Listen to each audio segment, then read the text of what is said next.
The time is now to get started on your new career at Perry Tech. From AAS degrees in business technology and accounting and IT and communication systems to a fast 5-week professional truck driving program, acquire hands-on skills to help you reach your full potential. From financial aid to career services, the staff at Perry Tech are there to help you from start to finish. Take action today by calling Perry Tech 509-453-0374 or visit perrytech.edu. It's sky blue, barn red. Caught up in the country, the only way I wanna be. Somewhere where the road ends, out there where the creek bends, that's where you can find me. Within fields of gold and cotton rows that never end in the sky. That take it slow, easy road, man, that's life. Caught up in the country.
All right, folks, welcome in. Thanks, everybody, for sticking around. Had to deal with some technical difficulties through the first inning. We are concluded in the first inning, both teams scoreless through one, and we start the top of the second as Grotus continues on the mound. But a leadoff walk to DJ Massey opens up the top of inning number 2, and we are underway.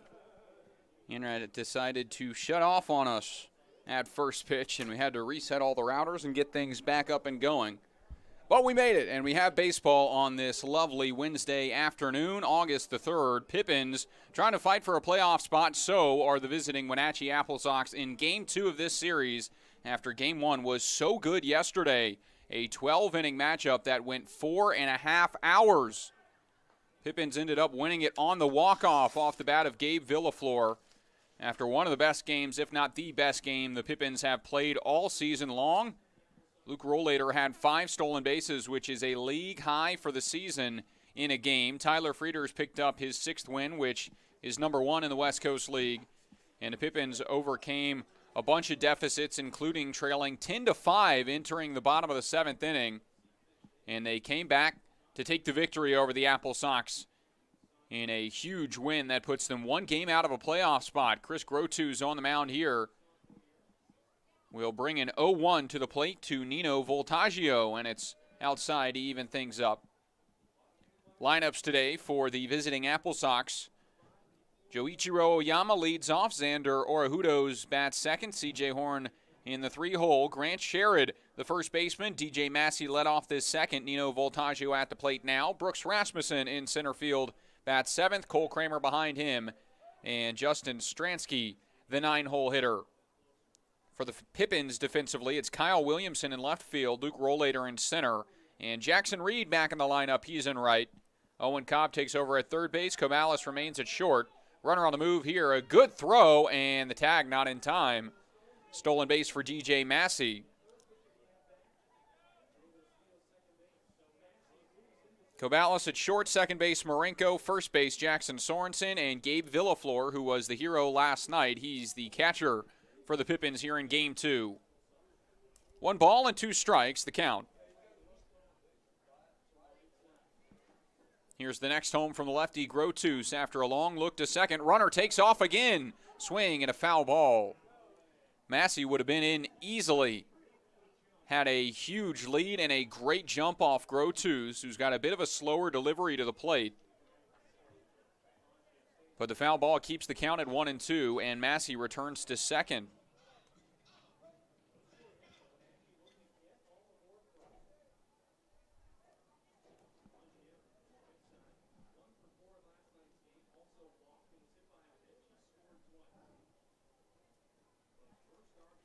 One, two, the count. Swing and a jam shot out towards short. Chance to get the runner at third. Throw is there. Tag is there. DJ Massey tried to risk it and take off for third. Cobalis all over it, and they get the lead runner on the fielder's choice for out number one.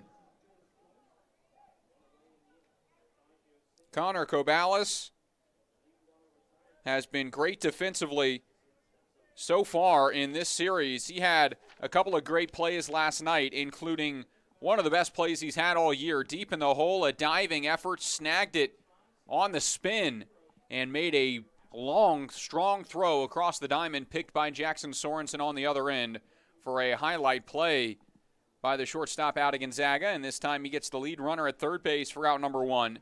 It brings up Brooks Rasmussen, who takes a breaking ball, and the count to 1-1. So what you missed in inning number one, it was Joichiro Oyama that started with the ground out. And then Orahudos reached on an error from Owen Cobb at third base. Strikeout swinging retired C.J. Horn as this one's up the middle. Chance at two. Cobalis on the bag, and what a double play!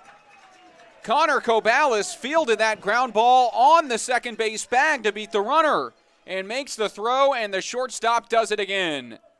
6-3 double play, and the Pippins out of trouble. We head to the bottom of inning number two in a scoreless matchup. Game two of this series between the Apple Sox and your Yakima Valley Pippins. Saving has never been easier at Bi-Mart. In-store or online, we're delivering more value than ever to our members. From direct mailed savings books, to digital savings guides, to everyone's favorite Lucky Number Tuesday. Plus, we're adding new ways to save with Bi-Mart's Buy It Online, Pick It Up in-store, new web-only items, and the ability to shop Cascade Farm and Outdoor and pick it up at your Bi-Mart store. More value, more products, more ways to save. Bi-Mart members save more time and money every day.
Bottom of inning number two starts with ball one. Liam McCallum at the dish as the five-hole hitter to lead things off, and it's Connor Ashworth on the mound.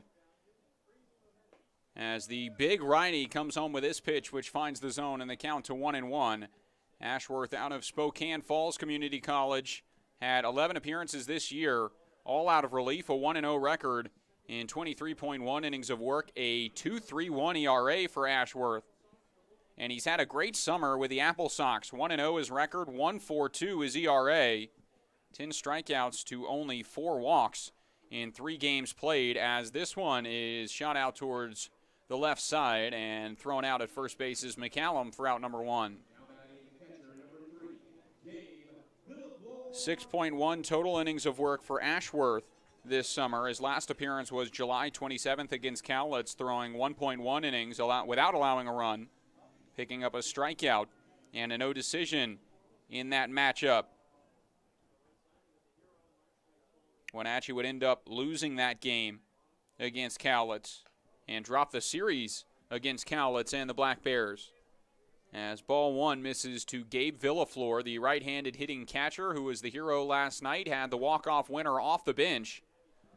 Took the first pitch for ball one and saw the next one and struck it up the middle. Oyama watched it bounce off his glove, and Sorensen scored from second. Takes a strike at the top of the zone, and it's 2-1.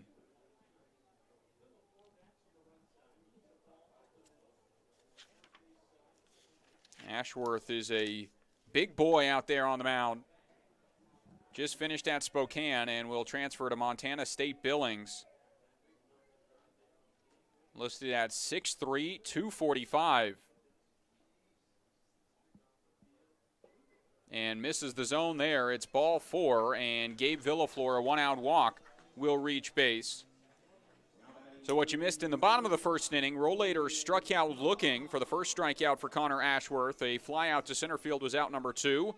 Jackson Reed had a two-out walk to reach base in his first appearance back. And then Sorensen flew out to left to conclude that bottom of the first. And now with a runner on first base, it brings up Owen Cobb, the third baseman, who will bat seventh for the Pippins today. Villaflor thinks about going. This one misses up and in, and a threat of a back pick, he dives back in. As Cobb showed bunt. Defensive lineup today for the Wenatchee Apple Sox. Left field Cole Kramer, center field Brooks Rasmussen, right field Nino Voltaggio. He was in left field last night. Xander Orahudos remains at third, and DJ Massey remains at short. Second baseman Joe Ichiro Oyama. At first, it's Grant Sherrod, and behind the plate is Justin Stransky. 1-1 the count to Owen Cobb out of Stanford University.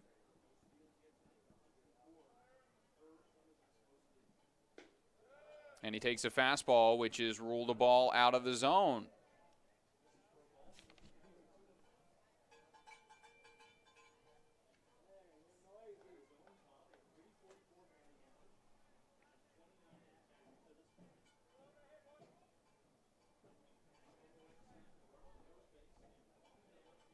Ashworth, a long look, stares home, and delivers a 2-1. Runner on the move, and this one pulled fair down the line. A hot shot skips off the wall in the corner. Villaflor gets the stop sign at third, and it's a one-out double for Owen Cobb as he shoots it down the line. Two in scoring position for the Pippins on the first hit of the ball game.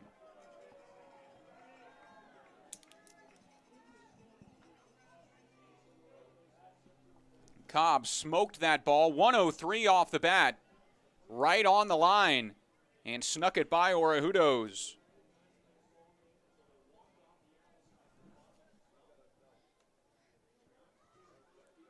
That's his 11th hit of the year in his 9th game. Cobb now with 3 doubles in those 11 hits. And Marenko shows bunt but fouls it back for strike one. 8-hole hitting second baseman has the chance to drive home the game's first run. And trying to capitalize and take a lead. The Pippins have played from behind, again, 7 different times over the last 3 games.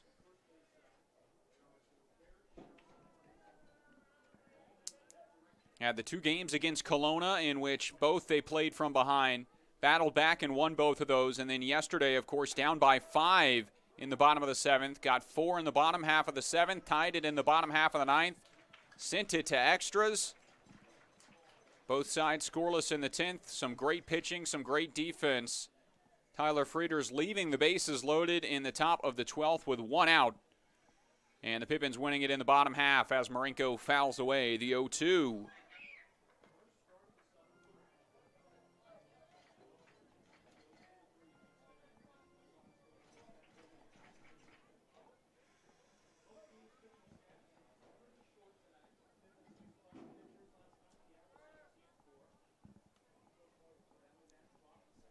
Marenko fouls away another.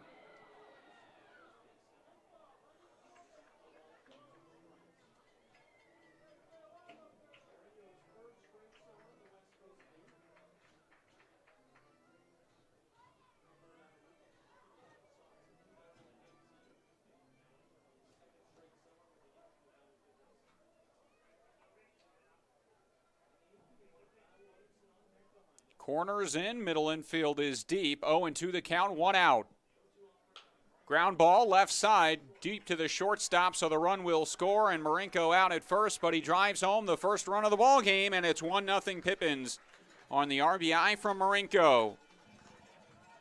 Becomes his 16th RBI of the year for the infielder out of Yakima Valley College, and with 2 outs, it brings up Kyle Williamson.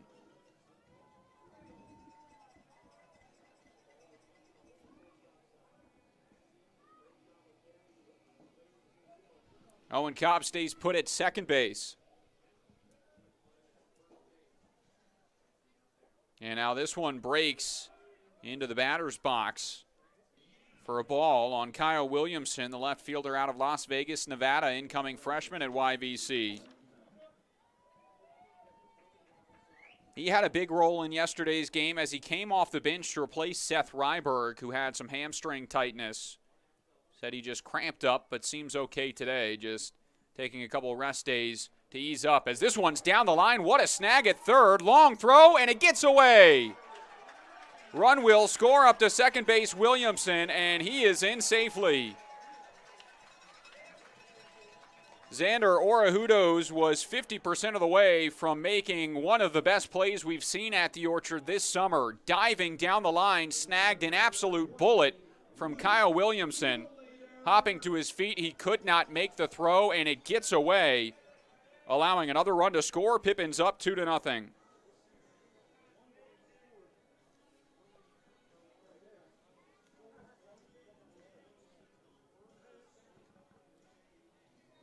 It is ruled a single and an error as Orahudos picks up the first error for Wenatchee. And it brings up the top of the order, Luke Rollader, to the plate once again after he struck out looking in his last at bat.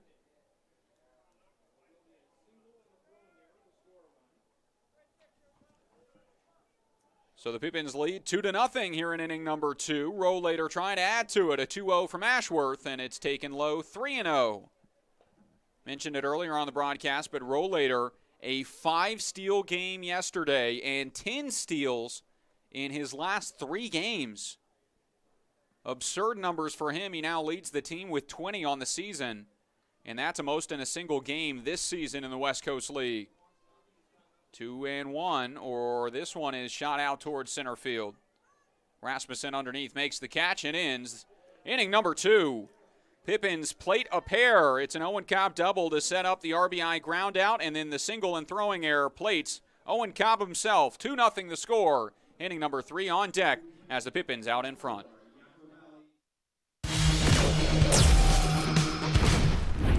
Who knew it was so difficult to find the right bank? I know. It's so confusing.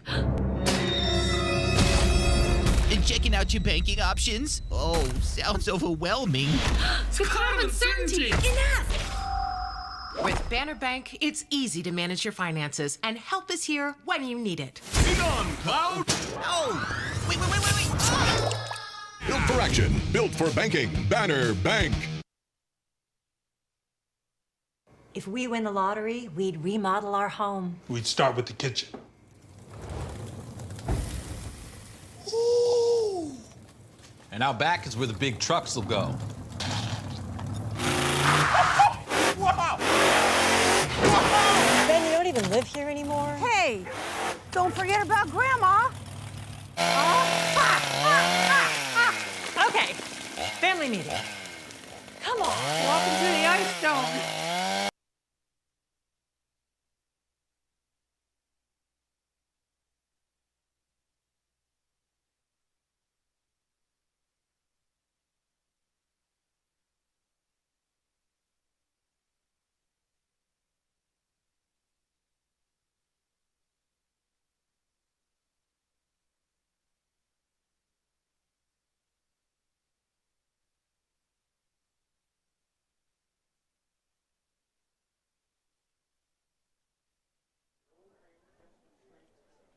Chris Grotus will pitch now to Cole Kramer, the left fielder, and the 8-9-1 in the order that comes up to the plate for the Apple Sox.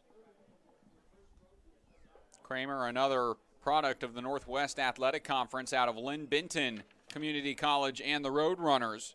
Batted in the 9 spot last night and had a solid day. Finished 2 for 5, but those 2 hits, a 2 RBI double and a run in the 4th, and then another RBI single in the 7th. Also grounded into that huge 4-6-3 double play to end the top of the 9th scoreless. As a good breaking ball from Grotus moves the count to 1-2.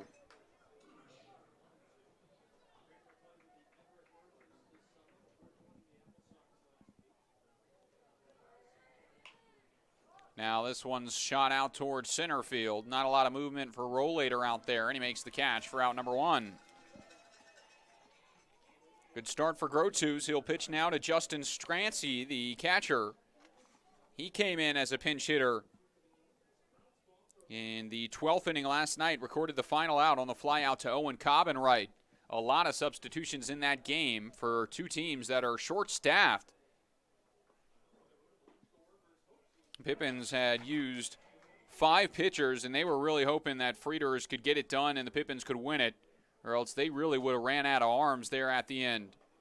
Surprising enough that Frieders came into the game after only 4 days of rest following his last start. One of the best pitchers in the league right now, leads the league in wins, and is 8th in the league with his ERA, as he sits at a 3.25 ERA. Also 8th in the league in strikeouts with his 40 Ks this season. 3-1 as that one misses off the plate to Stransky.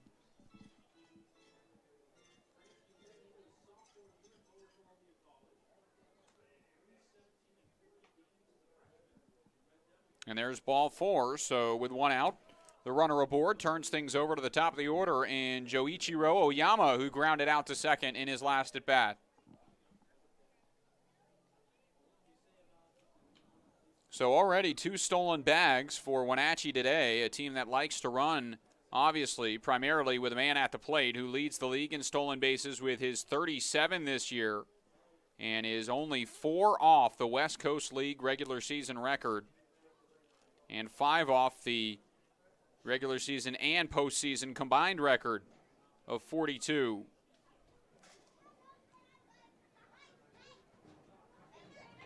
Shows bunt here, tries the drag bunt, but it goes foul, and it is 0-1.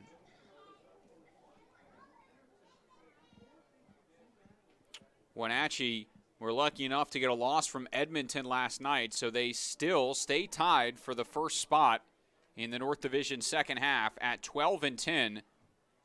But the South Division has been a lot more strong at the top of the South Division this second half. Corvallis is 19-4. They've won 15 games in a row, and they lead. Yakima behind them 2.5 games back at 16-6. Portland dropping their game last night at 16-7. And then Ridgefield, Cowlitz, Bend, Walla Walla, and Springfield round out the South Division.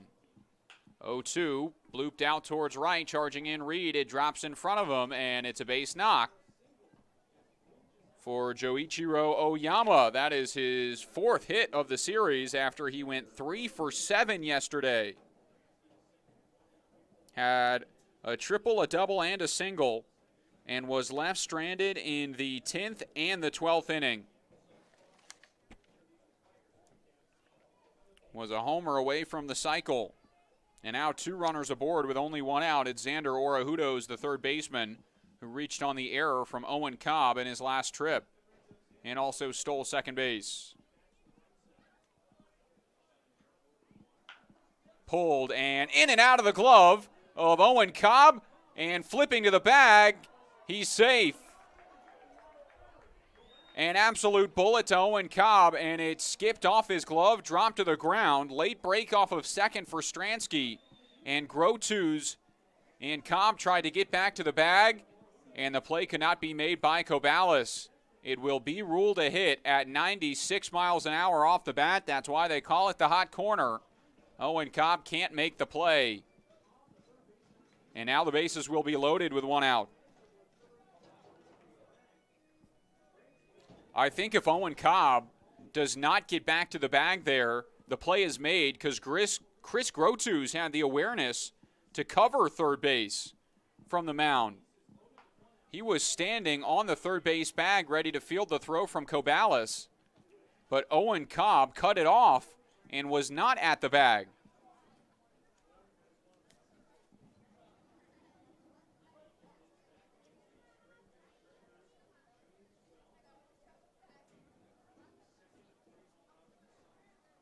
That was a heady play from Chris Grotus, but Owen Cobb couldn't get there. Had the error in the first inning, nearly made a spectacular leaping grab there. But it works out for Wenatchee, and the lead still 2-0, but a scoring opportunity for the Apple Sox. With the bases loaded and one out, it's C.J. Horn at the plate.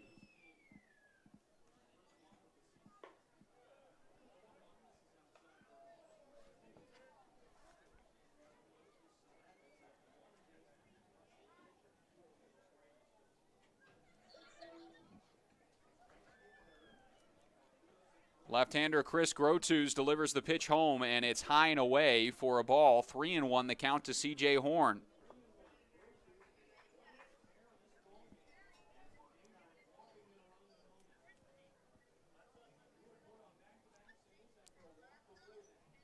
Big moment, 3-1 the count, bases loaded. Here is the hitter's count pitch, and it's called a strike. Count full, 3-2.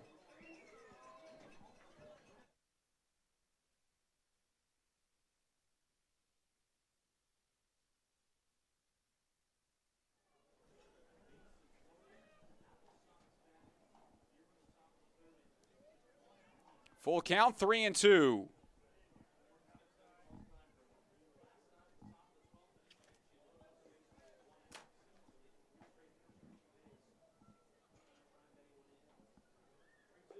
Called strike 3. Breaking ball hits the outside part of the zone, sits down C.J. Horn, and 2 away. Third strikeout of the game for Chris Grotus. And a big second out. The bases remain loaded.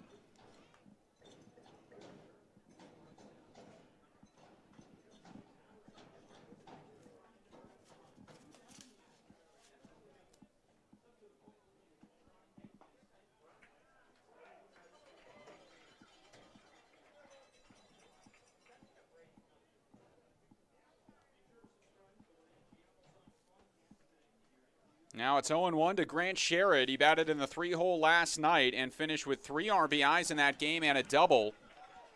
In the cleanup spot in this effort, struck out in his first at-bat against Grotus, and he finds himself in an 0-2 hole.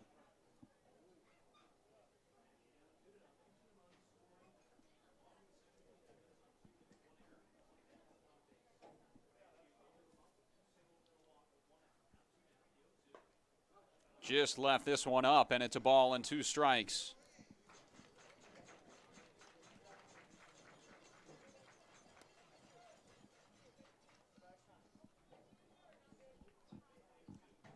Bases stay loaded. 1-2. Weekly hit right side. Marinko to first. Great job by Chris Grotus. Leaves the bases loaded, gets a big strikeout of C.J. Horn and the ground out. Keeps Wenatchee scoreless as we head to the bottom of the third. 2-0 the lead for the Pippins. Grotus gets out of trouble, and the Pippins to the plate when we come back. Be an energy efficiency hero. Install high-efficiency natural gas equipment, and you can be just like Cascade's most energy-efficient player of the game. Match his ERA of $710. Put some runs on the board by upgrading your furnace, improving your home's insulation, and switching to a condensing tankless water heater. Cascade's bench is deep with both residential and commercial incentives. Check them out at our website or give us a call and be an energy efficiency player of the game. What's worse than standing in line at concessions? Now you can satisfy your appetite while remaining in your seat. With the mobile app Fan Food, you simply select Express Pickup and order your food. It is that simple. You deserve a VIP experience. Download Fan Food today.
RJ Watanabe takes over as he'll be on the mound to replace the starter Connor Ashworth. He only went 2 innings of work and allowed the 2 runs in that second inning. The Pippins out to a 2-0 lead.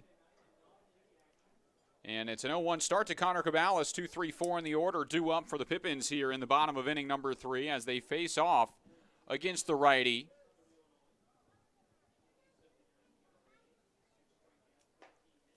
Finds the zone there. It's 0-2. Out of Sierra Junior College in California, stands 5'10" on the mound.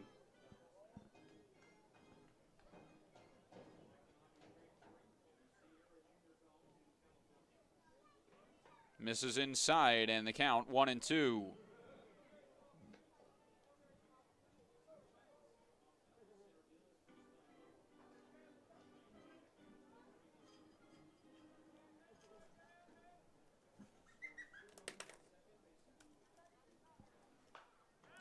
Out in front is Cabales.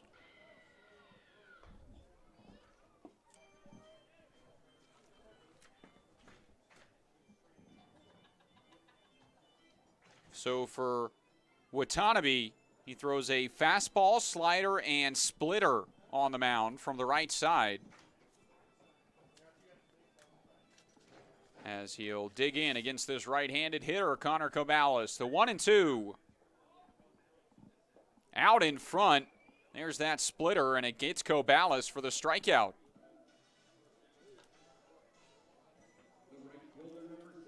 Cabales, not a guy that strikes out often, but a solid start for Watanabe.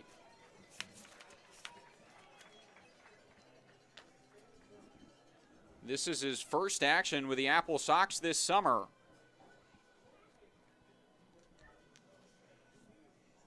Did pitch in the non-league game against the Cascade League Showcase team, and he tossed a 1-2-3/8 inning on 4 pitches. In college this year at Southern Illinois, 6.1 innings of work in 4 games and a start. 12.79 the ERA, allowing 13 hits, 6 strikeouts to 3 walks, but he's ahead 0-1 on Jackson Reed as the Pippins try and adjust to the new arm on the mound. Watanabe, the 0-1, off the plate.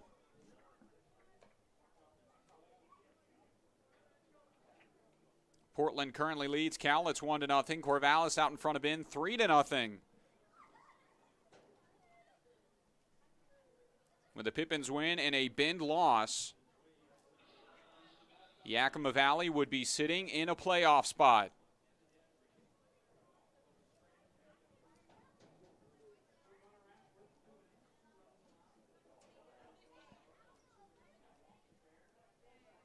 Two and 1 the count to Jackson Reed. Takes a fastball called a strike. It's 2-2. Reed this summer has been fantastic out of Boise, Idaho, and Seattle University. Batting .364. He is 4th in the West Coast League in batting average. 2nd on the team in stolen bases as well with 18. He's had the first place spot for the longest until Luke Rollator had 5 stolen bags last night to jump in front. 3-2 the count. Off the plate, not by much, and it's a walk, second walk for Jackson Reed today. And he's aboard with 1 out.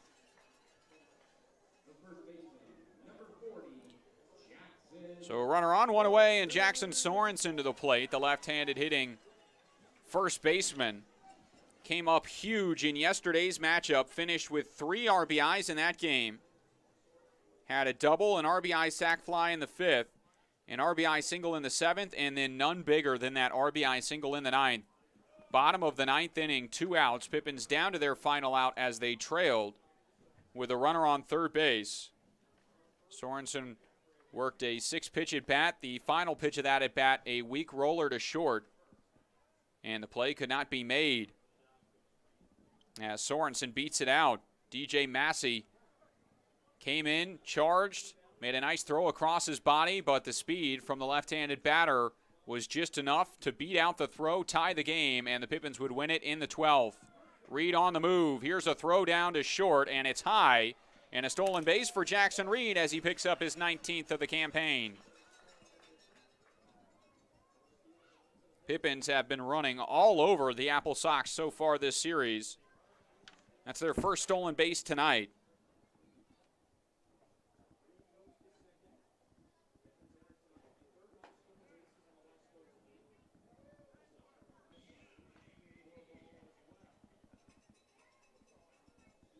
Counting them all up, they had 8 stolen bases in yesterday's game, 5 of which came from Luke Rollator. 2 balls and a strike to count to Jackson Sorensen, and a look back to the runner at second.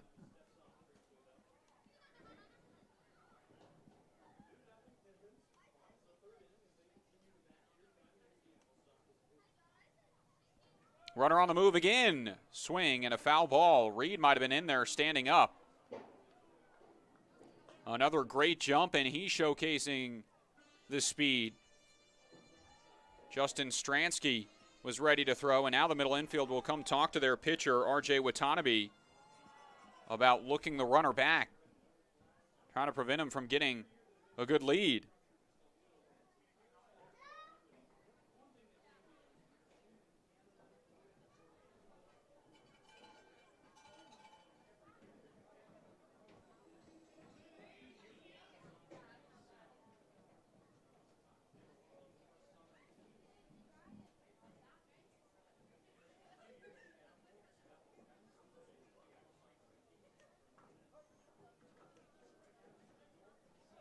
Stolen base-wise, the Pippins sit third in the conference with 104 stolen bags. Only 28 caught stealings as well. This one dribbled out to the right side, and up to third base goes the runner.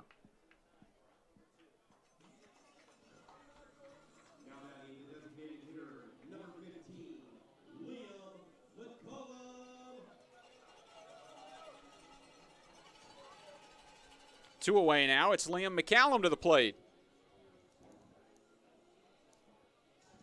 McCallum has the chance to add to the lead. He has been a great producer for the Pippins this summer. Another great story for Yakima Valley. The Australian was fantastic through the start of the season as a two-way guy. Led the team in batting average with his 400-plus average before diving back into the second base bag against Portland on June 26th. Suffered a labrum injury. Not sure if it was fully torn, but required rehab. And obviously, when that happens during summer ball, 99% of guys would want to go home and rest up. But luckily, McCallum's host parents were physical therapists, and so he stayed with the host family in Yakima while the Pippins were on the road and throughout the chunk of this summer to work on rehabbing that shoulder. And it has only gotten better. And it got to the point where he could return, and he has pitched and hit now since his return. 11 total games this summer, and he is batting .412 at the plate, a double and 4 runs. And in his first game back at the plate, he had 4 RBIs in the non-league game.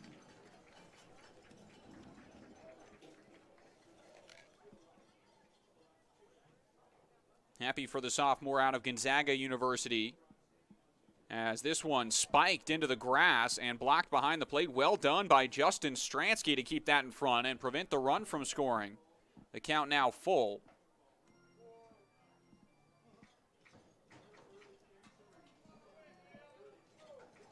McCallum transferring to Coppin State in Maryland in the fall. 3-2 the count. Here's the pitch home from Watanabe. Shot foul.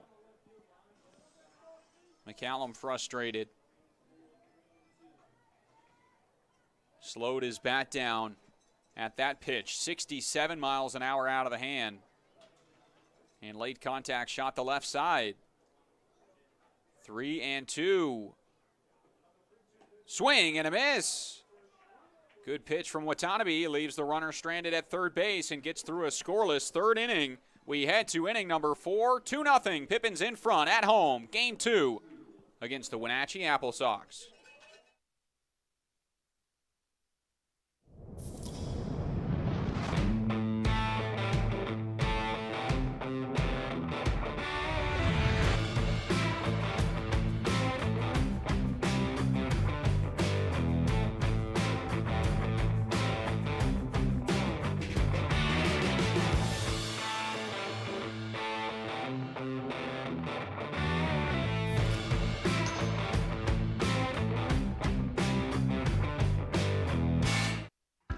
Solutions Northwest is excited to be the official office supplier of the Yakima Valley Pippins.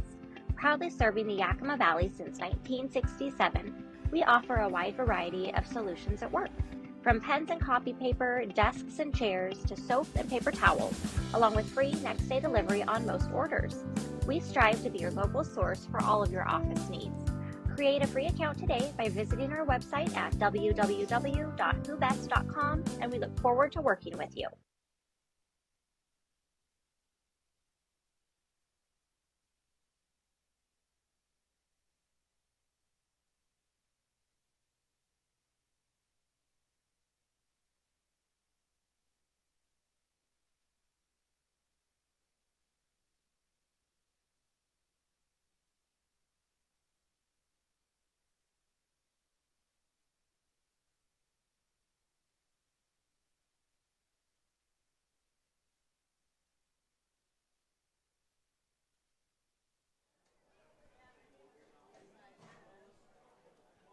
DJ Massey leads off this top of the fourth inning. The shortstop walked, stole second, and then was thrown out on the 6-5 fielder's choice, trying to advance. Shows bunt, pulls back on a pitch that's inside at 68 miles an hour and just out of the way. The count to 1-0. Chris Grotus has found his success this season on that breaking ball. Has had some good outings this year and is out to a good start here in today's effort as a fly ball out to right is out number one in this fourth. Nino Voltaggio to the plate.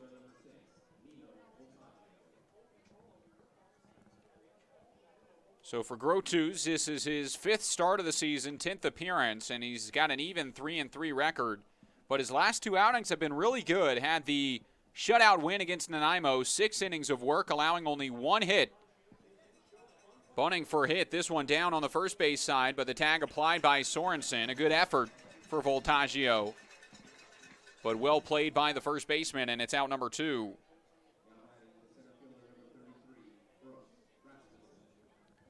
But in that effort against Nanaimo, he only allowed one hit. Had 8 strikeouts, did not allow a run. Also left the bases loaded with a huge strikeout to complete that 6th inning. And he finds strike one against Brooks Rasmussen. Last outing was July 31st against Kelowna.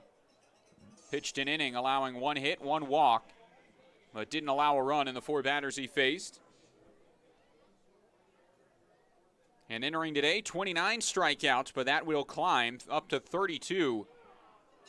Make that 33. Caught looking is Brooks Rasmussen on a great pitch from Chris Grotus. And we head to the bottom of the fourth. 3 up, 3 down for the lefty. And the Pippins try and add to their 2-0 lead when we come back. The time is now to get started on your new career at Perry Tech. From AAS degrees in business technology and accounting and IT and communication systems to a fast 5-week professional truck driving program, acquire hands-on skills to help you reach your full potential. From financial aid to career services, the staff at Perry Tech are there to help you from start to finish. Take action today by calling Perry Tech 509-453-0374 or visit perrytech.edu. It's sky blue, barn red. Caught up in a country, the only way I wanna be.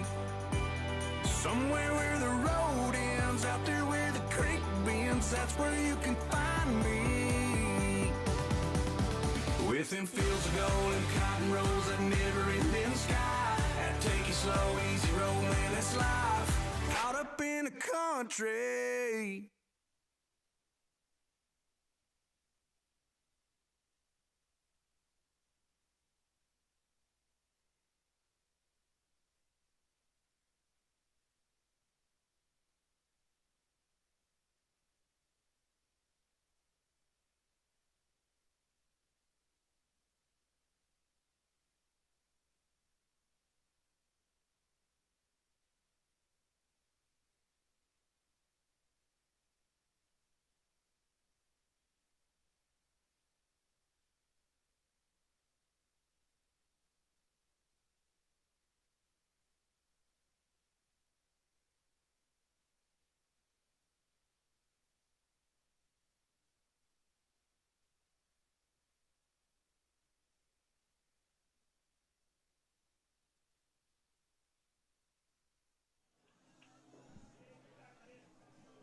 This game moving right along. The Pippins lead 2-0 on 2 hits and an error. Wenatchee no runs, 2 hits and an error.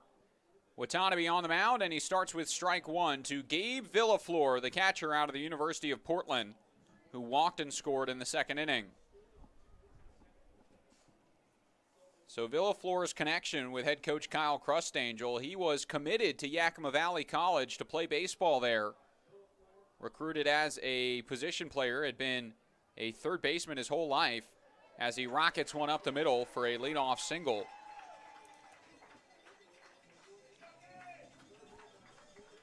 But right before he was set to attend Yakima Valley, the Duval, Washington native got a walk-on offer at the University of Portland. Obviously a dream of every player to play Division I baseball.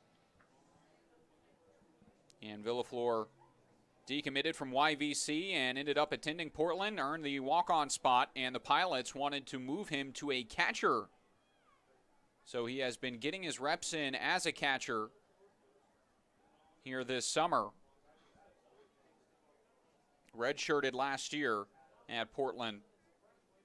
And he has been swinging it well for the Pippins in his time played and is slowly getting better at that catching position. But he said he had not caught, had been an infielder his whole life. So that's certainly an adjustment, especially in this West Coast League when you're competing against so many Division I catchers that have eye-popping pop time, quick transition on the back pick, good framing ability, all the necessities. This one popped up on the infield. Back is the shortstop DJ Massey, and that's out number one.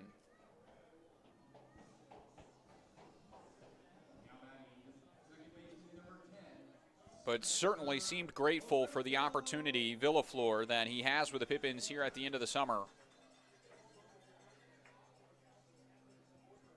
In yesterday's post-game interview after his walk-off hit, said he loved the guys in the locker room. He's been gelling really well with everybody. And he's blessed to see the opportunity in summer ball. And the Pippins on a postseason run as a throw down nearly gets Villaflor. He dives back in on the back pick from Stransky. But fighting for a spot in the postseason after that abysmal first half, the Pippins were 9-18 at the end of the first half. 9 games under 500. Not much going right for them offensively, defensively certainly, as the errors were racking up. And pitching-wise, good outings were coming pretty rarely. And pitchers were getting hit around a dime a dozen starts. As a 1-1 count to Spencer Marinko, Villaflor on the move, the pitch high and the throw down, offline and into center field. Good backup by Rasmussen, so no advance, and it's a stolen base for Villaflor as the count's a 2-1 on Marinko. But the Pippins flipped a switch in the second half. It started in Kamloops. Lost the first game of the series against Kamloops, won the next, and in that finale, Game 3, a great battle, back and forth, and Kamloops won it on the bottom of the ninth, first pitch, solo home run to walk it off 8-7 and take that series. Since then, a fire has been ignited. A conflagration or a wildfire, if you will, for the Pippins, and they have been on a tear. 6 straight series wins over West Coast League opponents. Ridgefield, Kamloops, Victoria, Nanaimo, Port Angeles, Kelowna. And if they can pick up a win here against Wenatchee today, it will be 7 in a row with 1 series to go. And they have climbed all the way back up to a game over 500. 25-24 is their record, and it's the first time they've been over 500 all season long. Started the season 1-7.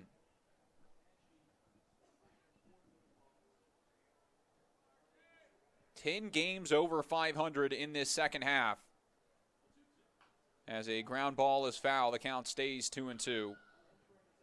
If the Pippins were playing in the North Division right now, they would be far and away the number 1 team in the division and win the second half. But having to compete with Corvallis, who has been unstoppable. They've won 15 in a row. And they lead right now over the Bend Elks, 3-1 in the top of the fifth at home. So having a fight for that overall record and bring it all the way back from where it was at the end of the first half. Marinko swings and misses for the strikeout, and it's out number 2 in the bottom of inning number 4. 2 outs. It brings up Kyle Williamson, who singled and moved up to second on the throwing error from third baseman Orahudos. Made that diving play on the third base line, but the throw offline. And as my old coach would always say, a good play and a bad throw is a bad play. That was the situation there. And it allowed a run to score.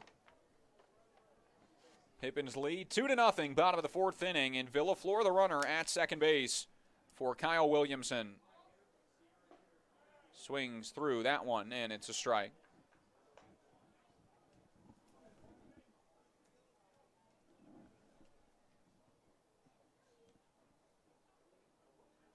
Incoming freshman at Yakima Valley College under Kyle Crustangel from Las Vegas, Nevada. And West Career and Technical Academy.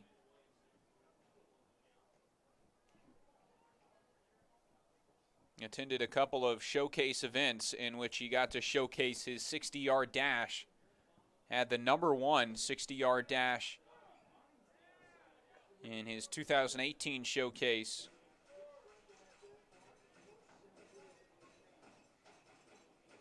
And a top 10 first base velo at the California Prospect Showcase. And has been all-tournament team at 2 different perfect game events in 2021.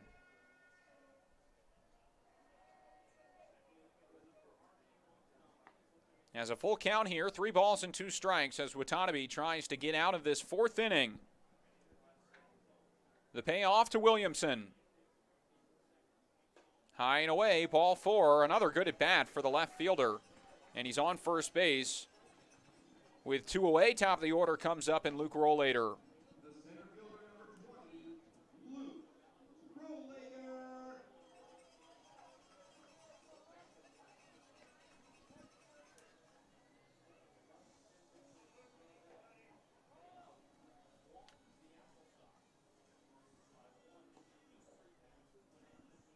Rollader finished with 3 hits in yesterday's effort, 3 runs, an RBI, and 5 stolen bases.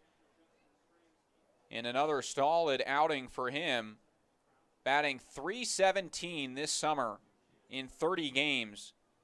And he was a guy that was slow out of the gate in that first half. Out of the University of Washington, didn't really know what to expect with him. Didn't know the style of play. And in this second half, he has put more balls in play and utilized his speed and also found his exit velo getting more and more barrels. He's got 8 RBIs on the year, but 29 runs in 30 games and that .317 average. As he takes a breaking ball for strike 1. Struck out looking and flew out in his 2 at-bats against Connor Ashworth. And will face Watanabe for the first time. 9th batter that the righty will face. 0-1. Ground ball up the middle. Over is the shortstop. He'll have to go to first. And Rollader thrown out by just a step. Nearly beat that one out on the slow roller to DJ Massey. But it is out number 3. And inning number 5 will get going as the Pippins will retake the field. 2-0 the score as a pair of runners get left stranded. You're watching Pippins Baseball on Pippins Baseball YouTube. The time is now to get started on your new career at Perry Tech. From AAS degrees in business technology and accounting and IT and communication systems to a fast 5-week professional truck driving program, acquire hands-on skills to help you reach your full potential. From financial aid to career services, the staff at Perry Tech are there to help you from start to finish. Take action today by calling Perry Tech 509-453-0374 or visit perrytech.edu. It's sky blue, barn red. Caught up in a country, the only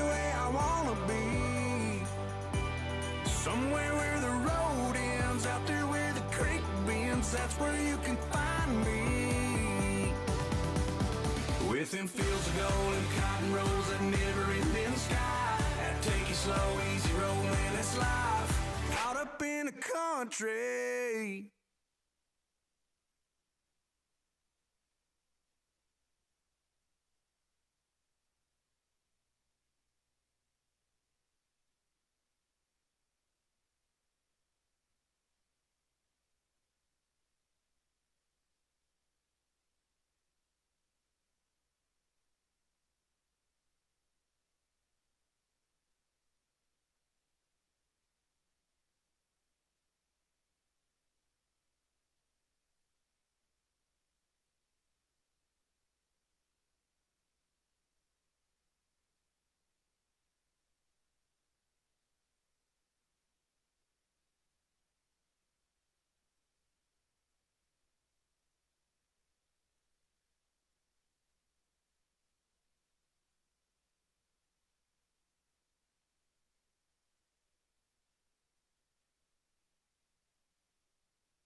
First pitch at the top of the fifth is strike one. Chris Grotu's back to the mound to face Cole Kramer, Justin Stransky, and Joichiro Oyama.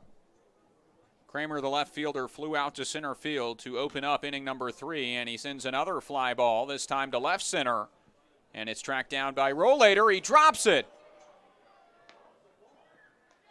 An error in center field. Rollator drops a pretty routine fly ball. And up to second base goes Cole Kramer on a 2-base error by the center fielder. Uncharacteristic of him.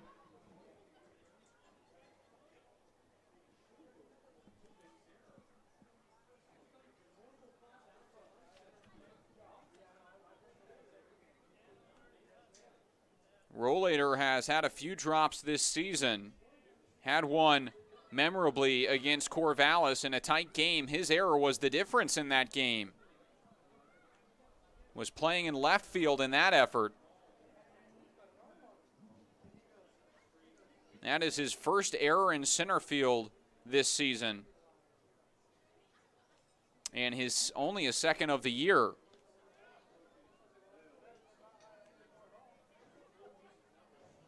So that's a tough drop for Luke Rollator, as it puts the leadoff man aboard, and Chris Grotus will try and work out of a jam. Foul ball, 1-1 the count.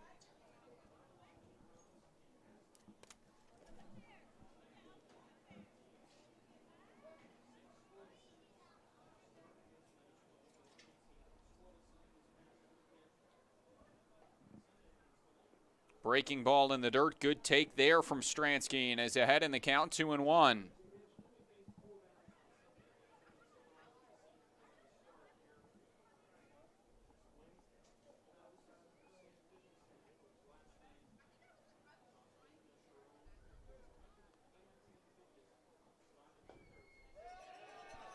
Gets away, Villaflor can't find it, and up to third base goes Kramer.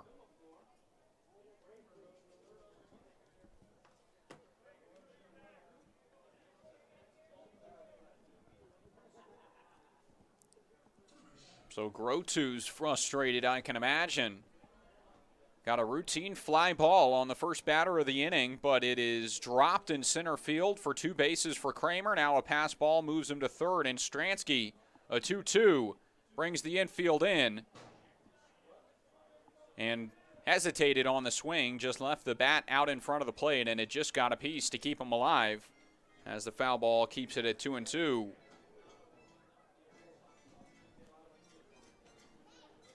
Stransky, the catcher out of Lower Columbia and Puyallup, Washington, Emerald Ridge High School, where he was a baseball and football player.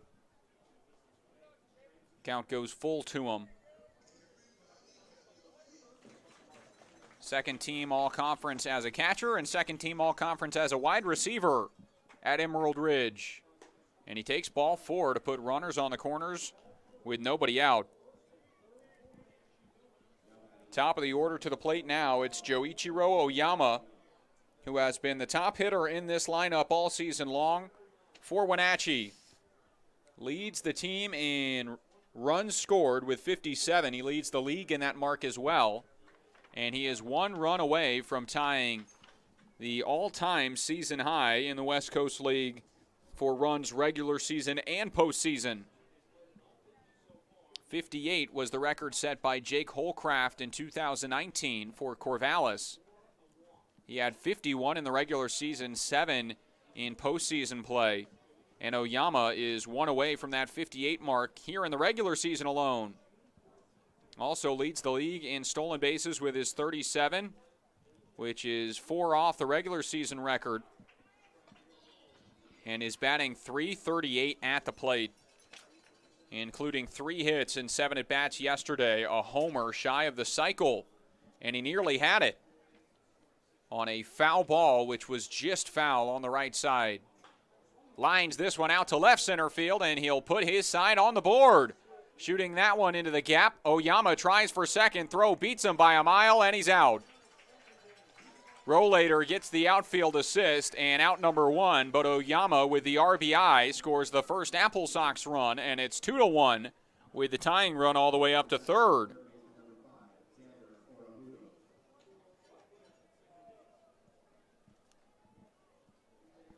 Oyama was caught on the base paths last night on the line-out double play in the 10th after his leadoff double in the top of the 10th inning.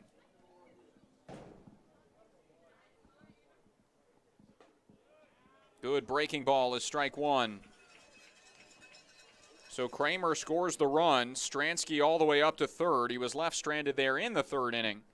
And the infield in for the Pippins against Xander Orejudos, who has reached on an error and singled. But he takes strike 2.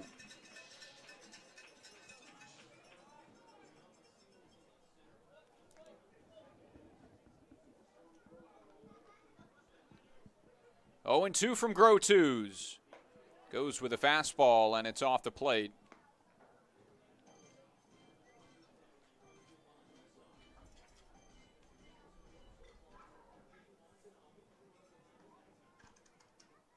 And again, misses outside. 2-2 the count.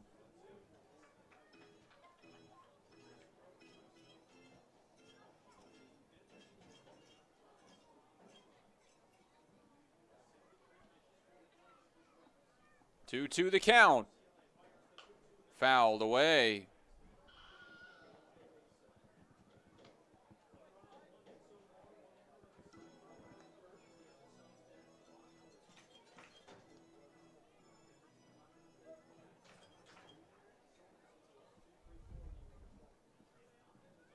There has not been many pitches over 80 miles an hour today. Owen Cobb watches it through his legs, and another error for the third baseman allows the second run to score. Defense falling apart for the Pippins.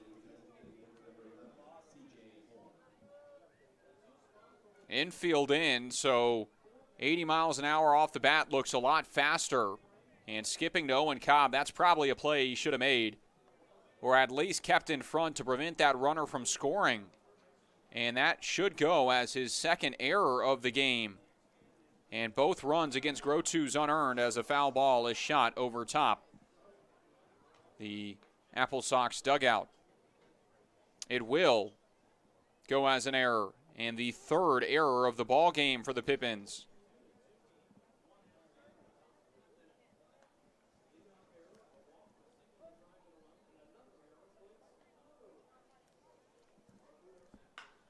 High fly ball to left field. Williamson will move back. Still going towards the track, and he will make the catch.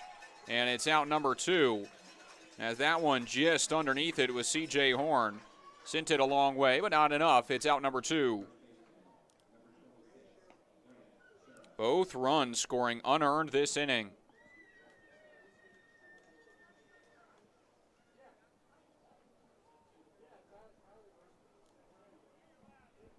Runner remains at first in Orejudos, and it brings up Grant Sherrod to the plate.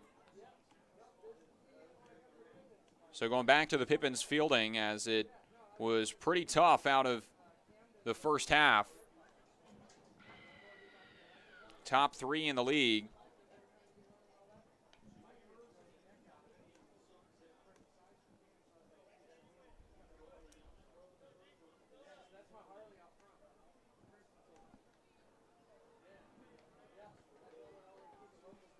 This one fouled away, 0-2 the count.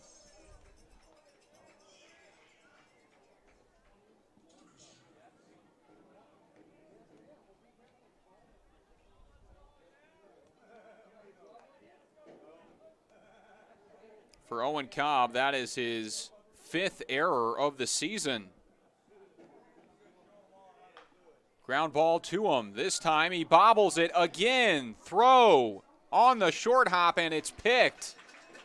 Bails himself out, but that would have been error number 3 on the day for Owen Cobb, and he sprints into the dugout as he'll try and mental reset. The Pippins allow 2 unearned runs, and we are level at 2 as we head to the bottom of the 5th inning. Chris Grotu's doing his job. Defense trying to back him up. 3 errors today for the Pippins, and we're even at 2. Bottom of the 5th up next. Saving has never been easier at Bi-Mart. In-store or online, we're delivering more value than ever to our members. From direct mailed savings books, to digital savings guides, to everyone's favorite Lucky Number Tuesday. Plus, we're adding new ways to save with Bi-Mart's Buy It Online, Pick It Up in-store, new web-only items, and the ability to shop Cascade Farm and Outdoor and pick it up at your Bi-Mart store. More value, more products, more ways to save. Bi-Mart members save more time and money every day.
Jack DeDonato, the tall lefty out of Washington State and Mercer Island, Washington, takes over on the mound.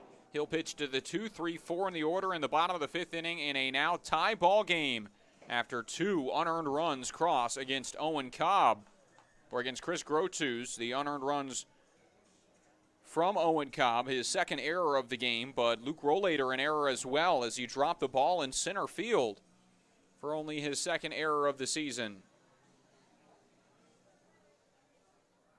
It looks like a new first baseman as well, according to the home plate umpire, but not sure who it is yet. As Connor Caballas will lead things off. He's 0 for 2 today. Struck out swinging in his only at-bat against R.J. Watanabe. Flew out against Connor Ashworth, and in his 3rd at-bat, we'll see his 3rd pitcher. And it will be Caballas, Jackson Reed, Jackson Sorensen, and Liam McCallum. As the first pitch to him misses off the plate for ball 1. Tall lefty out of Mercer Island High School didn't appear in a game at Washington State this year as he redshirted, but was a preseason All-American in the West Region by perfect game at Mercer Island High School.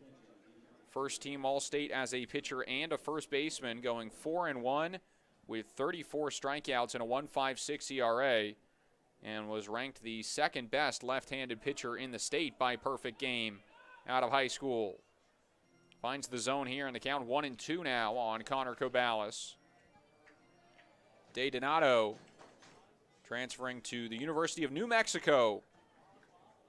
Has pitched in 2 games this summer with Wenatchee. It's the foul ball here. Only 3.1 innings of work, 5 strikeouts to 6 walks, and an 8.10 ERA. Allowed 1 earned against Kamloops in 2.2 innings and 2 earned against Kelowna in 0.2 innings. Shot out toward short. Massey on the backhand. Strong throw, and he got him at first. DJ Massey deep in the hole, and another stellar play by a shortstop. This time it's DJ Massey, and he's got out number 1.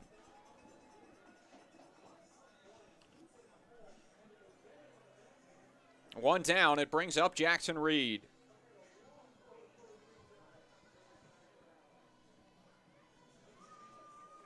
Cal State Bakersfield shortstop showing off in that shortstop position as Jackson Reed takes strike 1.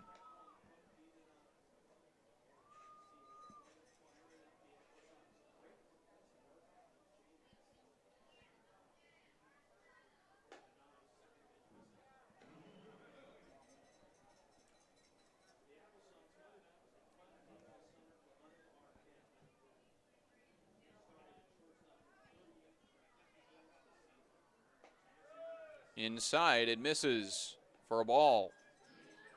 Jackson Reed has had 2 plate appearances tonight, has walked in both. Stole second in the 3rd inning and was left stranded at 3rd. 2-1. Whoa, that fastball upstairs.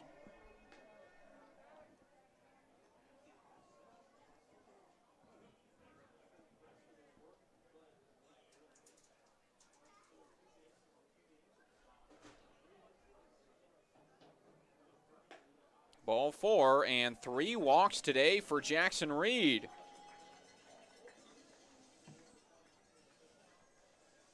He will reach once again and brings up Jackson Sorensen, who's 0 for 2, a fly out and a ground out in his 2 at-bats, each against 2 different arms.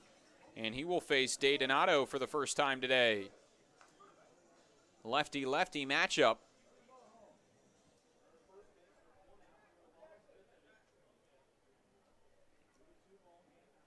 Runner on the move. Fastball inside. Here's the throw, and the tag is in time. They got him. Jackson Reed caught stealing. Good throw behind the plate from Stransky, and it's out number 2.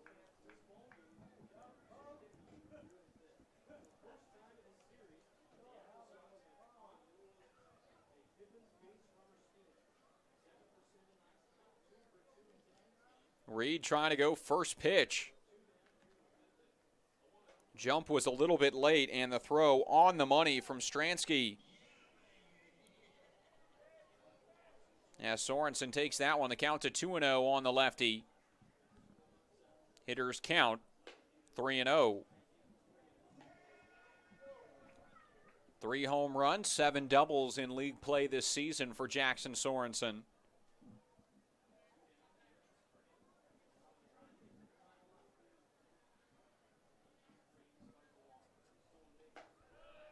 Takes a strike.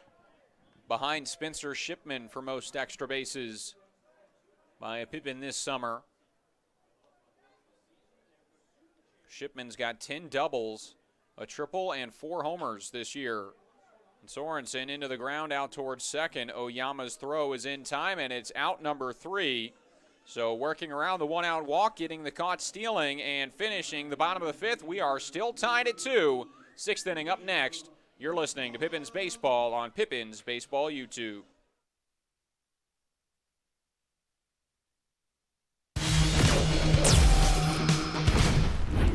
Who knew it was so difficult to find the right bank? I know. It's so confusing.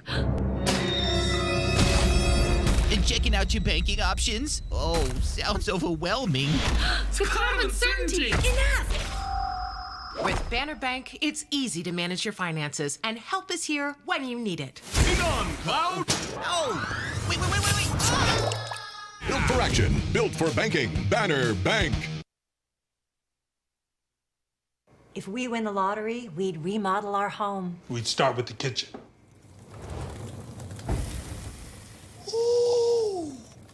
And And out back is where the big trucks will go.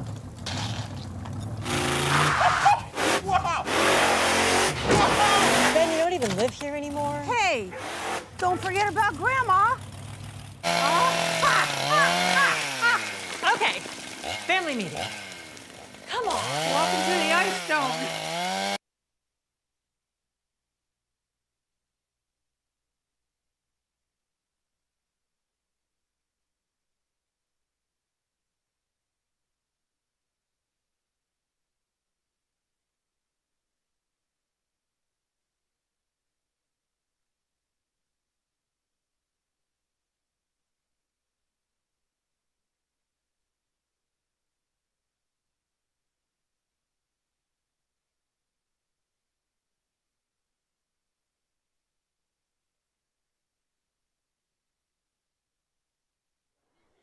So Owen Cobb is out of the game. He has been replaced defensively by Andrew Walters.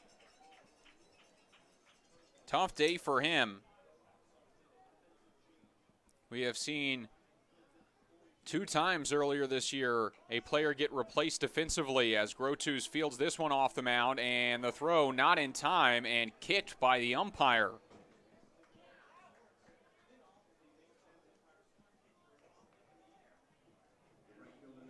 Grotus fielded that quickly, and then throw not strong enough to beat the runner, DJ Massey, with the single.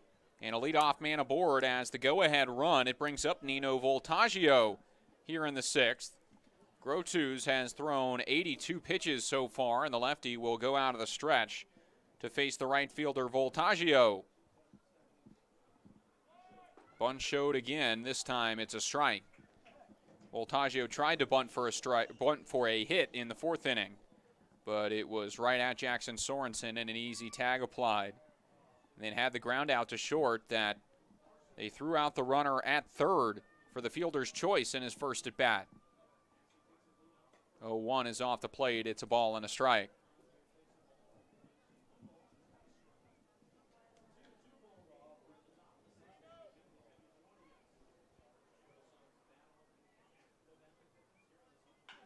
Shot out towards short, chance at 2. Cobalis to second for 1. Throw to first, double play.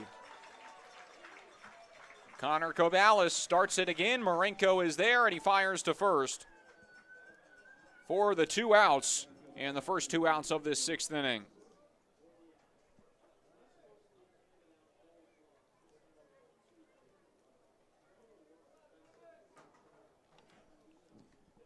They don't have double plays as part of the fielding stats on Point Street, but I would have to imagine the Pippins have to be at the top of the league in double plays turned. That is their 2nd today, and that is their 4th of the series.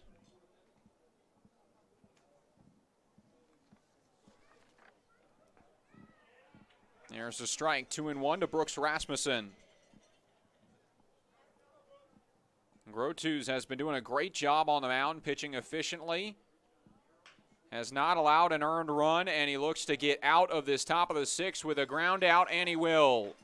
Chris Grotus, no earned runs allowed through 6 innings of work, but the 2 unearned runs make it 2-2. Pippins will try and pick him up when McCallum, Villaflor, and Andrew Walters Be an energy efficiency hero. Install high-efficiency natural gas equipment, and you can be just like Cascade's most energy-efficient player of the game. Match his ERA of $710. Put some runs on the board by upgrading your furnace, improving your home's insulation, and switching to a condensing tankless water heater. Cascade's bench is deep with both residential and commercial incentives. Check them out at our website or give us a call and be an energy efficiency player of the game. What's worse than standing in line at concessions? Now you can satisfy your appetite while remaining in your seat. With the mobile app Fan Food, you simply select Express Pickup and order your food. It is that simple. You deserve a VIP experience. Download Fan Food today.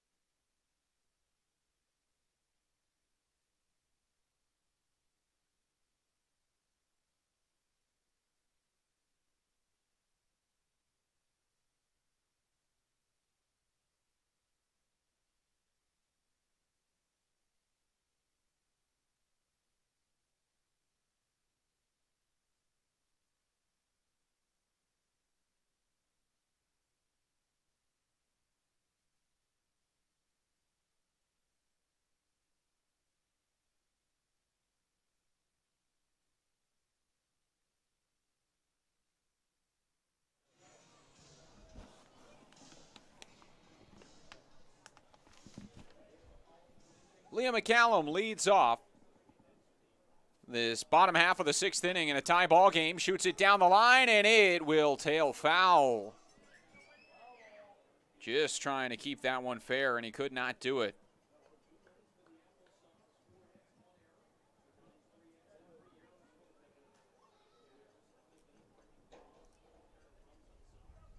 So to make that 6 total errors for Owen Cobb this season.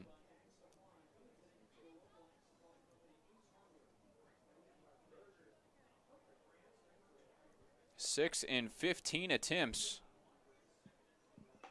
As a swing and a miss is a strike for strike 2. Spencer Marinko had some defensive problems this year as well. I believe he's up to 12 errors this year between short and second base as McCallum watches this one inside. And he has been replaced from a game due to defensive miscues. Spencer Shipman had a 4-error game at shortstop earlier this season, but a lot of bad hops, and that was a late scratch where he was supposed to play second base that game and had to move to short with Cobalis out. 1-2, fouled away. Connor Cobalis, a .971 fielding percentage. Only 5 errors in the 288 innings he's played. 55 putouts and 111 assists. McCallum, a jam shot out towards short and pulled down by Massey. It's out number 1. Jack DiDonato is still in the game. And Gabe Villaflor up to the plate. He has walked and singled today, scored the first Pippins run. Singled to lead off the 4th and then stole second but was left stranded in what is now a tie ball game. After the offensive shootout yesterday in that 11-10 Pippins victory, it's been a pitcher's duel here today. 3 pitchers for Wenatchee getting it done, and then Chris Grotu's on the Pippins side. We'll see if he heads back out for the 7th as there is some action in the Pippins bullpen. But Grotu's has been moving efficiently. 2 balls and a strike.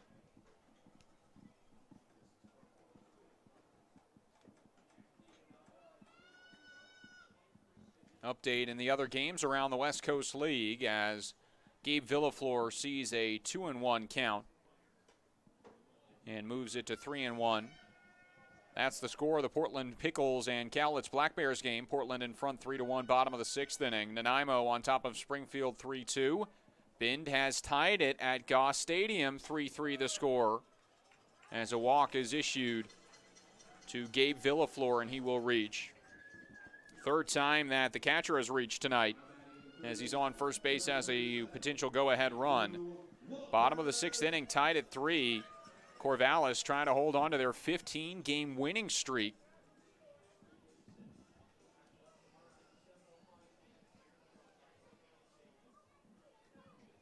Port Angeles up 3-1 on Edmonton, which is big news for Wenatchee, who are tied with Edmonton for the division lead.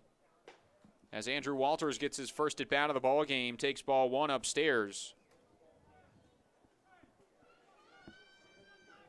Walters has been swinging it well at the plate this year, but especially over the last couple of series, as he's got a 2-0 hitters count. .230 is his overall batting average, but was below 100 at a point this summer. .091 out of the gate, but has worked it all the way back up. Was below the Mendoza line on July 24th, but was 2 for 4 against Port Angeles, 2 for 4 against Kelowna, 1 for 3 in the following game against Kelowna, and 1 for 3 in yesterday's matchup. On a 5-game hit streak.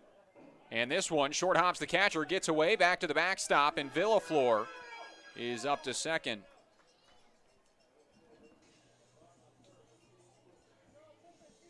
Wild pitch moves the catcher up.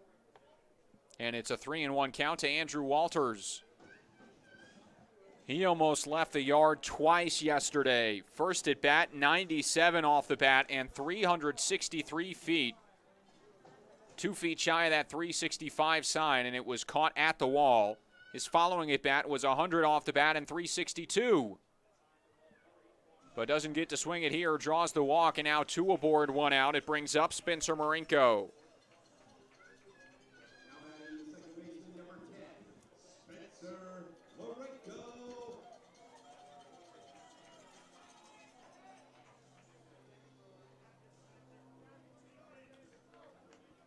So a 6-game hitting streak for Andrew Walters,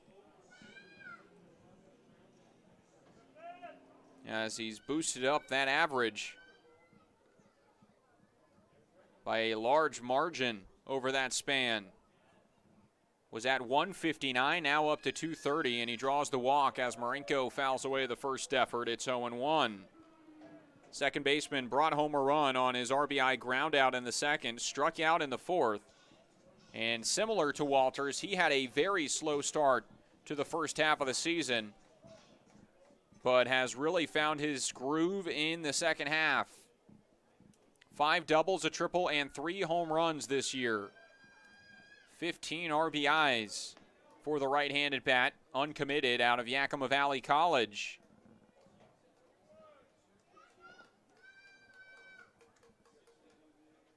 Lowest his average got this year was 115. And he tips this one back 1-2.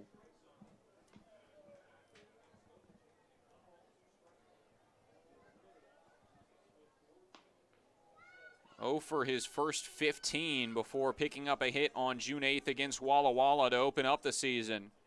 And has slowly been on the incline since, all the way up to 265 entering today's effort. The 1-2 is low for ball 2. We've seen a lot of double steals from the Pippins this season and saw a few this series in yesterday's matchup. Villaflor, the lead runner, has a stolen base today. Walters, the trail runner. 2 balls, 2 strikes. Here's the pitch. Turned around on out towards third. They'll take it to the third base bag, and the long throw is a double play to end inning number 6. 5-3 double play, and Wenatchee gets out of trouble as Jack DiDonato avoids allowing the go-ahead run, and the double play sends us to the 7th. 2-2 the score here at the Orchard, Yakima County Stadium. More baseball when we return.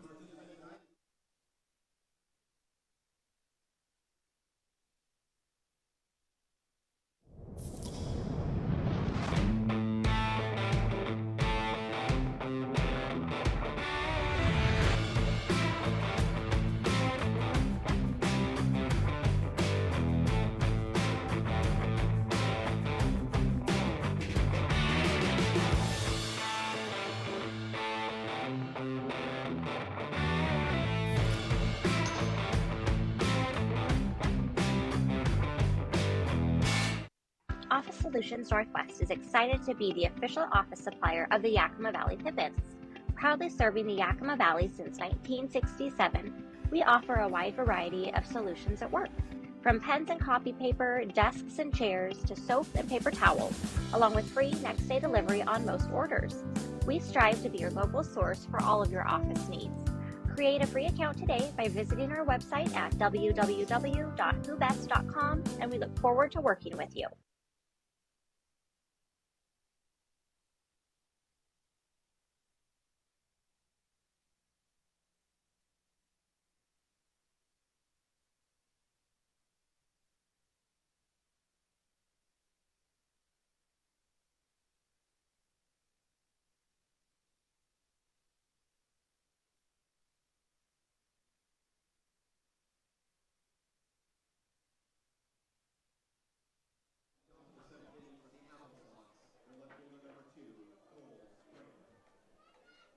Cole Kramer leads off for the 3rd time today. He has flown out, reached on the 2-base error on the dropped fly ball in left field, and scored the first Wenatchee run. He'll lead off this 7th inning as Chris Grotus remains on the mound. The lefty's first pitch home is taken low, ball 1. This is Chris Grotus' final start of the year. Heads home tomorrow as he misses inside the count to 2-0. Has a 16-hour drive back to Anaheim, where he has jury duty, believe it or not.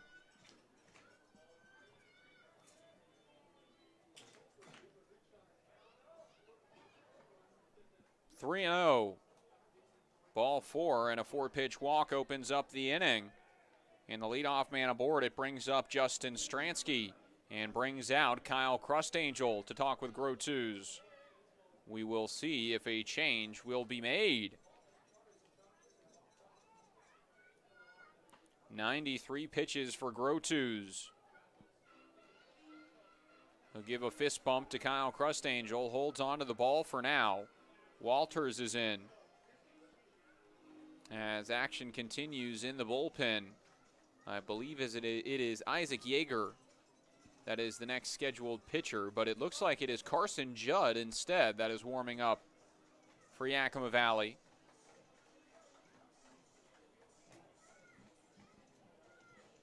Only the second extra inning game of the season yesterday for the Pippins, and the other was a non-league game against the Cascade Collegiate League Showcase team. 2-2 the score. Chris Grotus will bring a pitch home to Stransky, and the breaking ball's off the plate. That's the 5th in a row from Grotus as Stransky shows bunt. Kramer, the runner on first base, stole third in the 5th inning. Advanced on the pass ball. As a bunt is down, Grotus charges, picks it up, and his throw is not in time. He's been throwing from like a submarine area, fielding the 2 bunts that he's fielded today, and both the throws have just had nothing on them. Got to the ball in time, and if he puts any heat on that, it looks like he's out at first base. But essentially a lob to first allows Justin Stransky to beat it out, and runners on first and second now, nobody out, and the top of the order to the plate in Oyama, who had the RBI single in his last at-bat and is 2 for 3 off of Grotus today. Corners in, playing the bunt.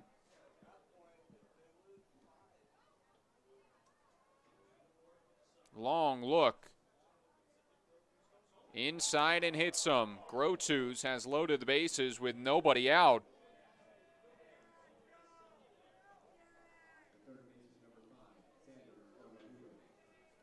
And it brings up Xander Orejudos, who has reached on an error 2 separate times and singled today. Both errors by Owen Cobb.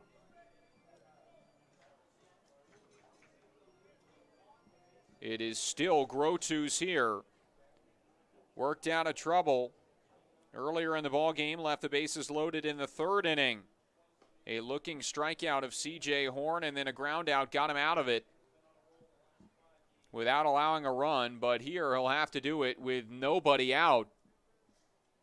Outfield in left is Kyle Williamson, and center Luke Rollator, in right Jackson Reed, and 2-0. The count starts on Orejudos. A walk, a single, and a hit by pitch.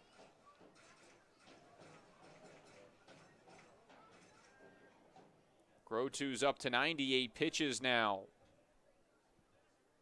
Number 99's a strike. Taken all the way by Orejudos, and it's 2-1. Pippins 2 double plays today, a 6-3 double play from Cobalis, and the 6-4-3 in the 6th, and this one is shot out to left field. Wenatchee with the lead. Runner rounds third, but pulls back into the bag. It's an RBI single for Xander Orejudos. And now a visit to the mound from Crustangel, and he will make the move. 4 batters too late. All 4 batters in this 7th have reached, and it's a 3-2 Wenatchee lead as Grotus' day will wrap up. So will his summer. Was a great addition to the Pippins this year. As he shakes the hand of Crust Angel, gives the fist bumps to everybody on the defense and will exit. Carson Judd takes over with the bases loaded and nobody out. And Grotus exits after 6 solid innings, ran into trouble here in the 7th, and will wrap up his Pippin season.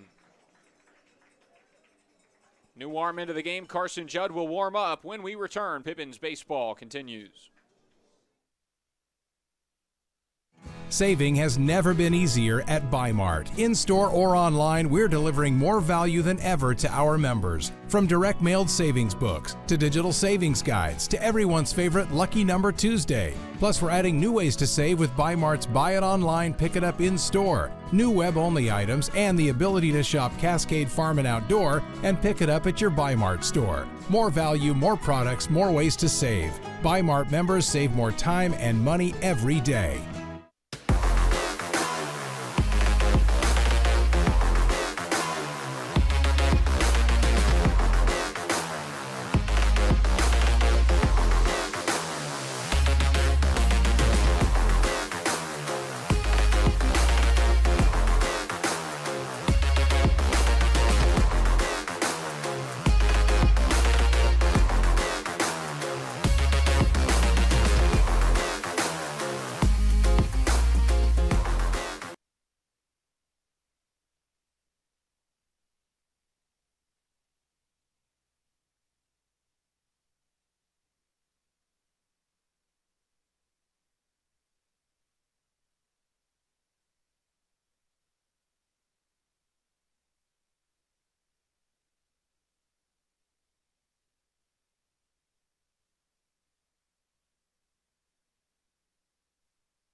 Carson Judd will make his second appearance of league play this season. Lefty out of YVC's first pitch fastball is fouled away. 0-1 is C.J. Horn as Judd takes over. Pitched at the start of the season against Corvallis on June the 4th, way back at the start of the season. That was the second game of the year in an 8-1 loss. Judd went 3 innings, allowing 2 earned, but did not allow a hit. Walked 3 batters, struck out 1.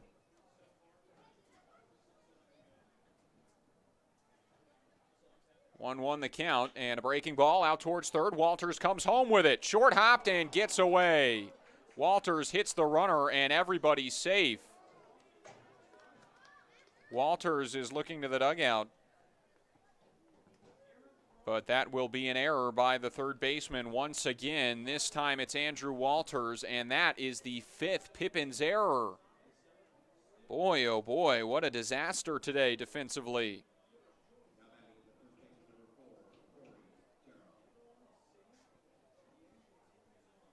Had a chance at a double play there, but Walters could not make the throw. Another E5. And it's a 2-run lead for Wenatchee. I talked about it with Kyle Crustangel today about how yesterday was one of the rare occurrences we've seen this season where most of the Pippins wins, there was one area where the Pippins could improve upon. The defense didn't get it done or the base running looked bad, one of those areas. But yesterday, everybody produced en route to that win. The bats got it done throughout the game, coming back from all those deficits. The pitchers worked out of some really tough jams. We saw some incredible defense and some great base running. And today, defense has been the downfall for the Pippins. They have struggled the entire game. The bats have struggled in some scoring opportunities outside of the second. Pitching has run into some trouble, and Carson Judd trying to work out of trouble again, spikes this one in the dirt, and a run will score. Another run crosses this inning, and the wild pitch makes it a 5-2 lead Wenatchee.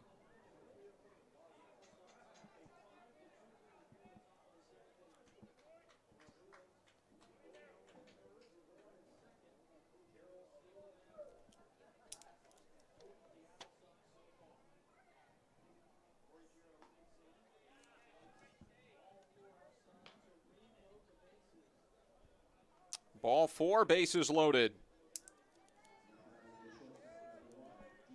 After such a good outing yesterday, the Pippins falling apart here in the top of the 7th inning. This is where they were down yesterday.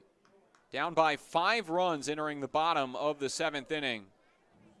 And they came back, ended up tying the game bottom of the 9th. Obviously would not like to be down 5 runs in today's effort.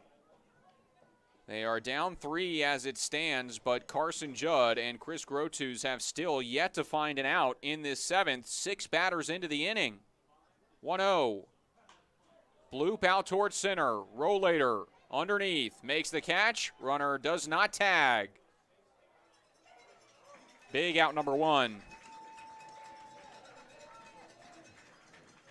Again, the Pippins could be out of this inning if that play is made at third base by Andrew Walters.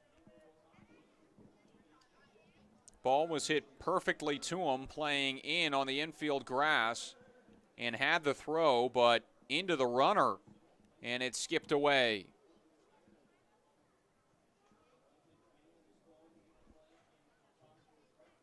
New hitter into the game, it's Stephen Meyer to take over as he replaces Nino Voltaggio at the plate after Voltaggio 0 for 3 to this point. We've seen Meyer in yesterday's matchup as he came in as a pinch runner. Replaced C.J. Horn as a pinch runner in the 11th inning and was caught stealing by Jake Borst. 1-1 the count. Swing and a miss on a great breaking ball from Carson Judd. It's 1-2. Judd out of Yakima Valley College has bounced around all summer long, has played with the Pippins in a couple of non-league games, but back with the Pippins today. This one in the dirt just laid off, and the count to 2-2 on Stephen Meyer.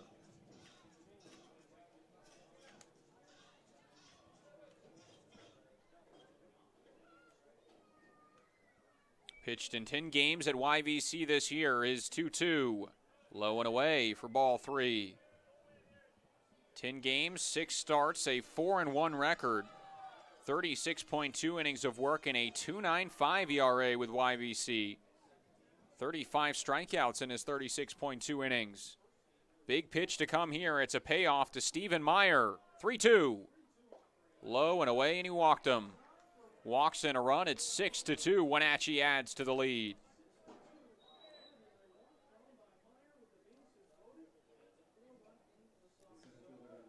All 4 runners that reached against Chris Grotus have scored in the 7th.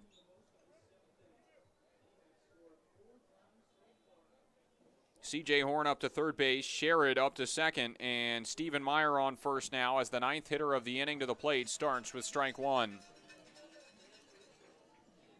Pippins will have to play from behind for the first time in this game. They were down 6-2 in yesterday's game and scored 3 runs instantly to make it 6-5. As this breaking ball just misses outside from Judd. But then Wenatchee would add to their lead, making it 7-5 and eventually 10-5 before the Pippins came back from that deficit and evened it at 10-10 to go on and win it in the bottom of the 12th. 1-2 the count to Rasmussen.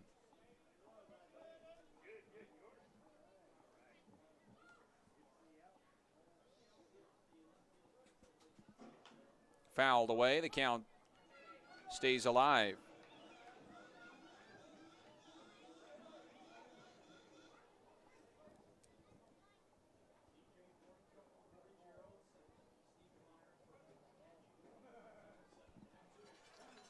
Swing and a miss, strikeout for Carson Judd, and a big out number 2 as the Apple Sox have officially batted around. It brings up Cole Kramer, the left fielder, who has flown out. He reached on an error and then walked and has scored twice.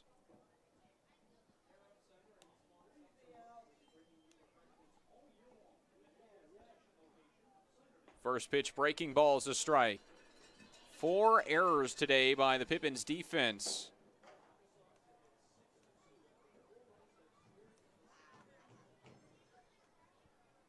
0-1.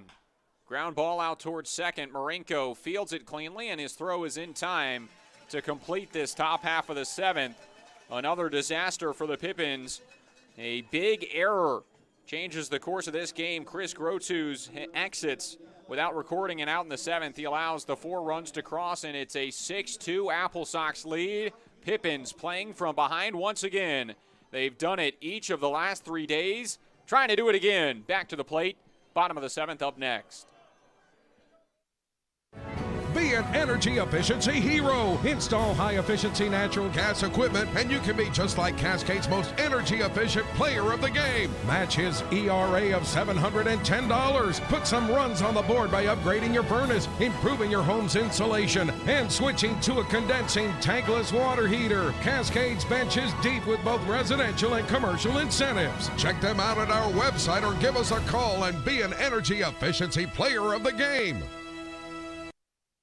What's worse than standing in line at concessions? Now you can satisfy your appetite while remaining in your seat. With the mobile app Fan Food, you simply select Express Pickup and order your food. It is that simple. You deserve a VIP experience. Download Fan Food today.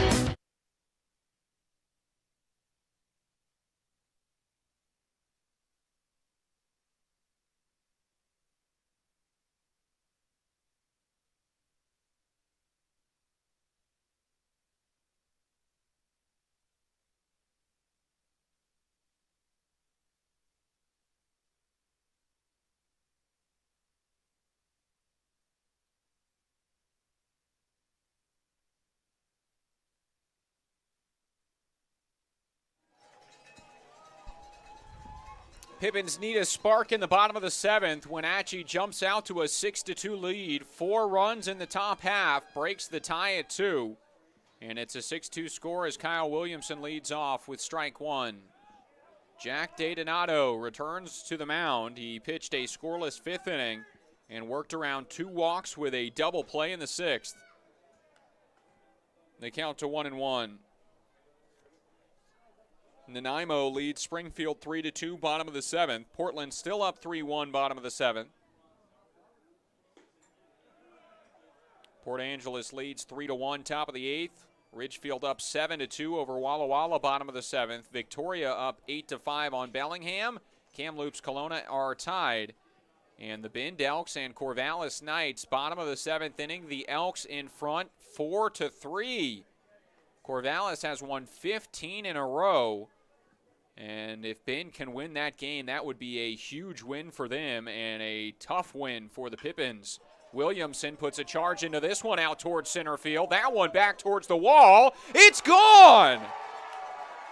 Oh my goodness, Kyle Williamson. 409 feet to center field.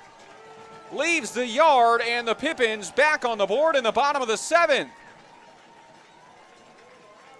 I did not expect to see a home run from anyone on this roster to straightaway center field at the Orchard this year. It's so rare with this ballpark design. 406 to center field and a 16-foot wall. But the incoming freshman at YVC and brand new Yakima Valley Pippin launches one out to center field. 99 off the bat and 409 feet. Unbelievable.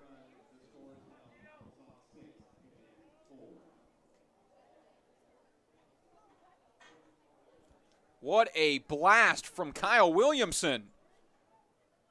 I don't know if anybody knew he had that pop. It's now a 3-run ball game, and it's the top of the order up with nobody out. 1-1 the count to Luke Rollator. He'll try and get hot at the plate. 0 for 3 today.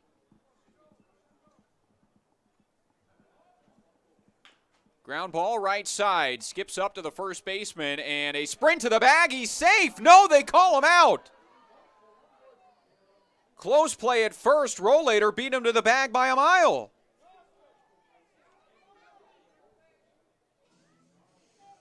Contact at first base. Johnny Graham talking with the field umpire. That play certainly looked like Rollator was safe from up here.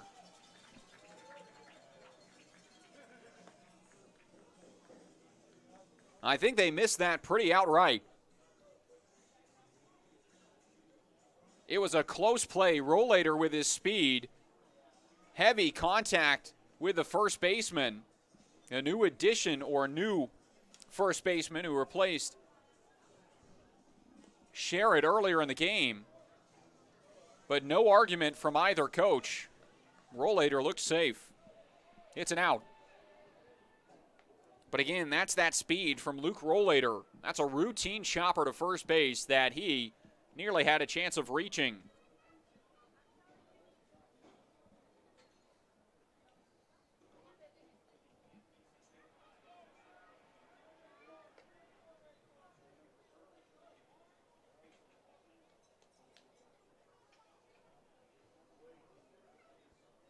One and one the count now to Connor Cobalis. That is called a strike on the outer half, 1-2. Cobalis is hitless today. Production has not come from the steady part of the order. The 1, 2, 3, 4 part in the order is hitless today. 0 for 10. And Cobalis pops it up to the right side towards the bullpen and out of play. 0 for 10. Only reaching 3 times, and all 3 have been the man in the on-deck circle, Jackson Reed, on walks. Rollator, Cobalis, Reed, and Sorensen all at or near the 300 mark in batting average. And it has been the bottom of the order today that has gotten things done. All 4 hits have come from the 7, 8, or 6, 7, 8, 9. Cobalis will change that with a little broadcaster jinx single up the middle.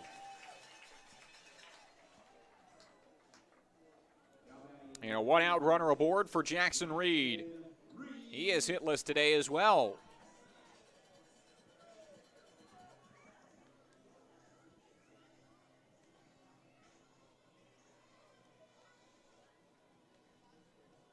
Jackson Reed's on-base percentage entering today's game was at .465 as he fouls this one back for strike one.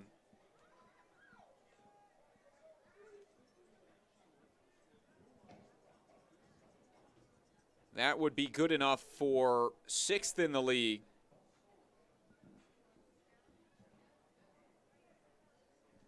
And it will likely increase with his 3 walks today.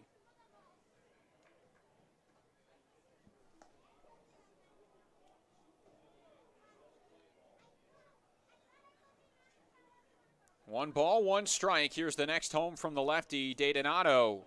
And it's ball 2, 2-1. Jackson Reed has some pop in his bat that we've seen this year. His extra bases have come 6 doubles, 2 triples, and 2 home runs. Had a 3-run blast at the Orchard earlier on this homestand as a back pick to first. Keeps an eye on Cobalis, but he's safe. And it is a 3-1 count.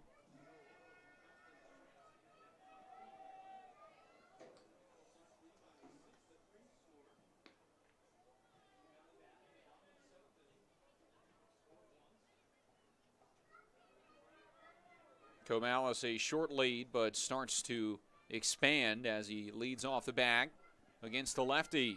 The pitch home. Inside, no, it's called a strike, and it's 3-2.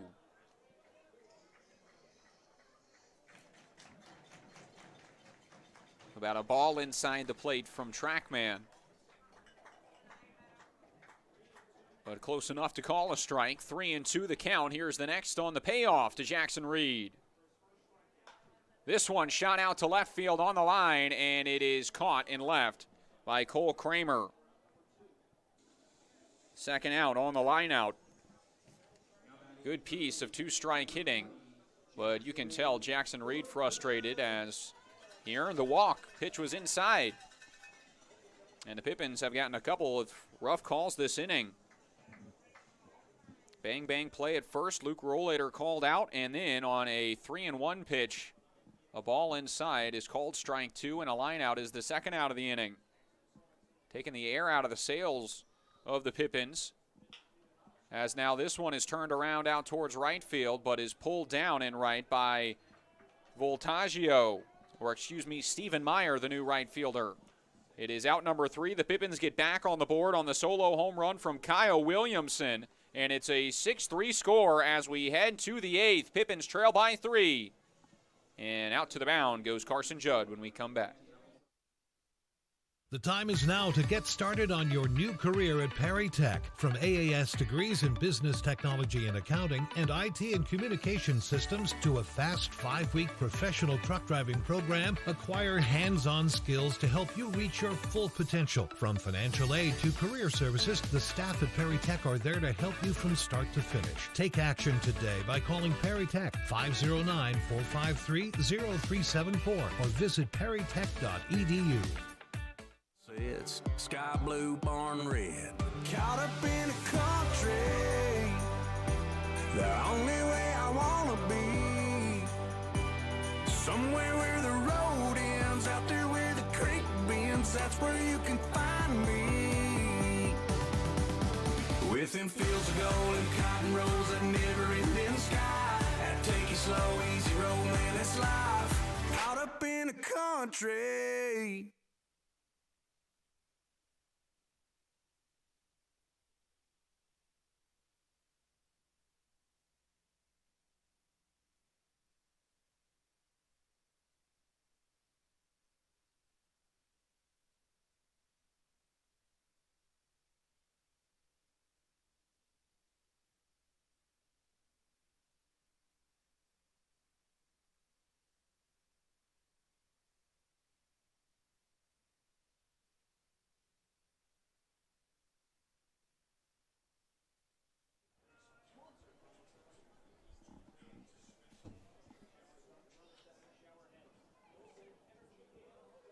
Top of the 8th inning, Carson Judd back to the mound, and it's the 9-1-2 in the order, starting with Justin Stransky, who watches ball 1. Carson Judd needs to throw up a 0 here in this 8th and give the Pippins 6 outs to climb back into this game and overturn another deficit. Ground ball to short, and it's out number 1.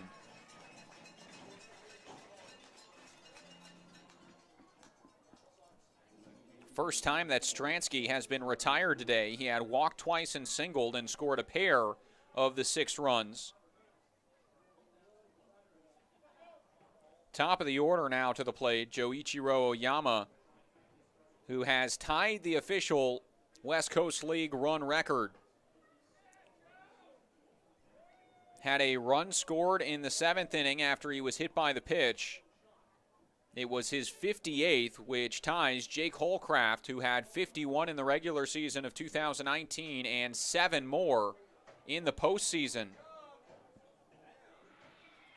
58 through all of his games played, and Oyama up to 58 in a much shorter span.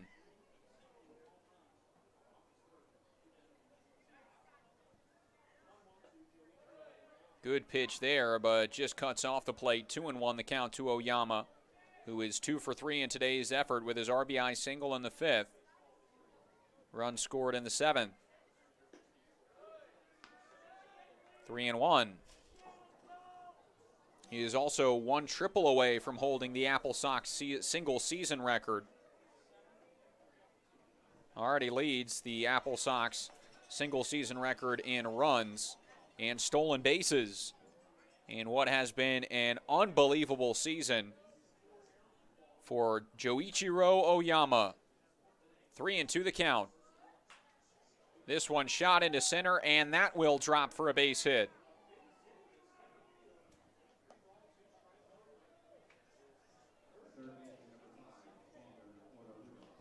He is chasing history on first base.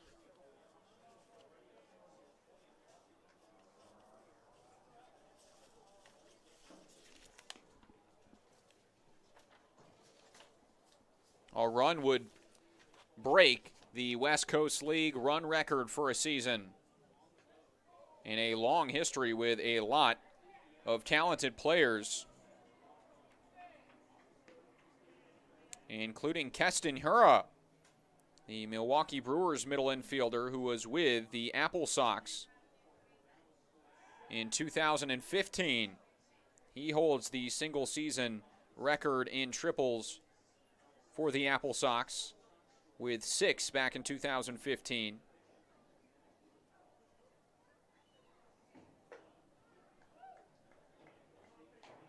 Patrick Caulfield has the single-season record for stolen bases with 41, and Oyama on first base has 37. Wouldn't be surprised to see him on the move here. There he goes. Breaking ball fouled back. 37 stolen bases in the season for Oyama, but he had none yesterday. Didn't have the opportunity to go too often. Triple in the first, then doubled in the 10th, but was thrown out as part of the L9-6 line-out double play to conclude that top of the 10th. And singled in the 12th, but a walk moved him to second base quickly. This one's popped up to right. Jackson Reed is back. Out number 2. And Pippins having to stay on their toes as Oyama was ready to tag from first base on a routine flyout. And the throw in quickly for out number 2. It will be McCallum, Villaflor, and Walters, the 3 due up in the bottom of the 8th inning. 3 guys that have been hot at the plate. And you never know for the Pippins. All it takes is a leadoff runner on, and then the snowball effect. The hits can keep coming. That's what's happened for Yakima Valley. Over their last couple of games, they've won 3 in a row and are 16-6 in the second half of the season, winning the last 6 league series. On the move again, throw down. Not in time, gets away. On the move up to third now is Oyama. That's a stolen bag and an error. Oyama now with 38 stolen bags on the year.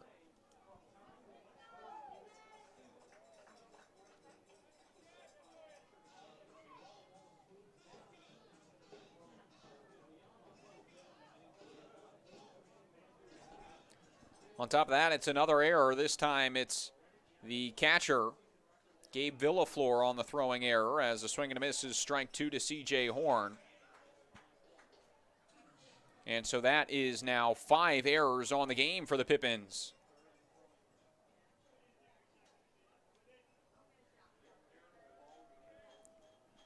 No balls and 2 strikes to C.J. Horn. Reached on an error his last at bat. Takes a breaking ball outside here. He has struck out twice today, both to Chris Grotus. Only saw 1 at bat against Carson Judd, and it was that routine ground ball to Andrew Walters with the bases loaded where he spiked the throw home. Breaking ball in the dirt, blocked and pushed up the third base line. No advance for Oyama, and the count to 2-2. C.J. Horn out of Ball State University, previously of Sierra Community College. Sun City, Arizona native.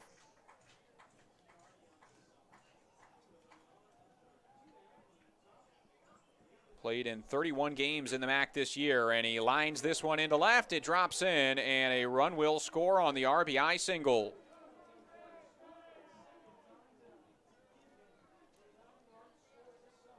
And that's the single season record. Congratulations to Joichiro Oyama, who now has more runs than any player in the history of the West Coast League in a single season. Holcraft the only one in front of him with his 58 combined regular season and playoff. And Oyama has met that mark in the regular season and beat it. 59 runs for the second baseman. First pitch here and a breaking ball. Did not go. 1-0 the count.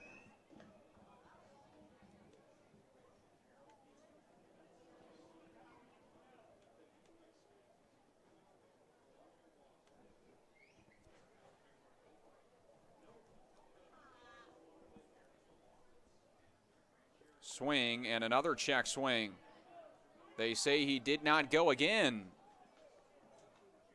Certainly close. But the field umpire says no. 2-0 the count. Again, I talked about this in the Canadian series.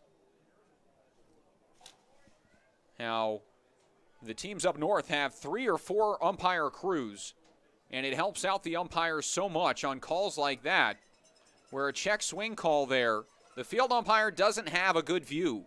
He's behind the pitcher, and really the best view is on the opposite baseline to see if he crosses that plate. So to appeal to the field umpire to make that decision is just pointless.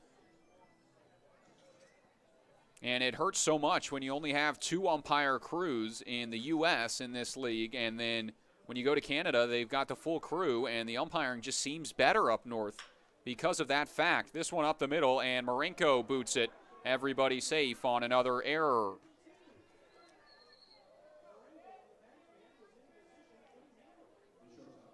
First and second now, 2 aboard with 2 outs, and the Pippins defense has been a disaster today.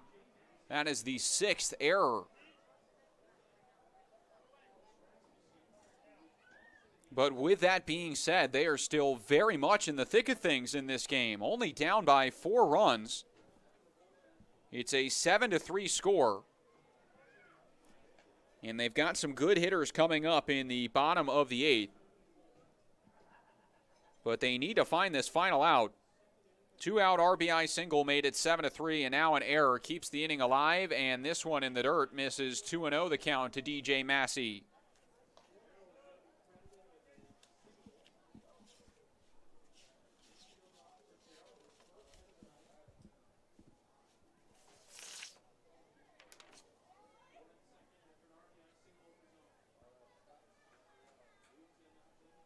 Here's the next home to Massey after a long look. Ball 3. Corey Jarrell, the runner on first base, who replaced Grant Sherrod at first defensively. 3-0 the count. Stephen Meyer, the on-deck hitter, and it's ball 4. The bases will be loaded. Marinko's error, the 6th of the game for Yakima Valley. It is extended this top of the 8th and makes things that much harder on Carson Judd, as the lefty will face another lefty, Stephen Meyer, who walked in a run with the bases loaded his last at bat. And he starts ahead 1-0.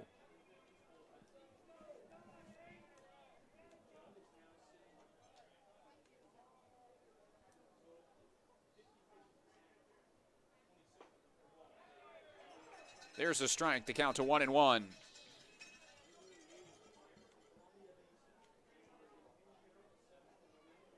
Corvallis in front of Bin, 5-4 in the top of the 9th inning. They stormed back to take the lead as a good breaking ball is swung on and missed for strike 2. And if Corvallis can hold on to that game, the Pippins would gain a half game for the time being, and a win today would put them in a playoff spot if the season ended today. Ground ball right side. Marinko, long way to go. Fields it, throw, not in time. Infield single, Marinko couldn't get to it. And it is an 8-3 lead as weak contact and defensive miscues continue to hurt the Pippins.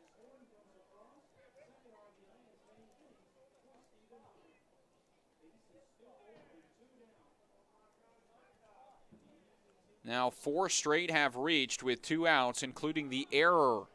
And this one in the dirt, ball 1.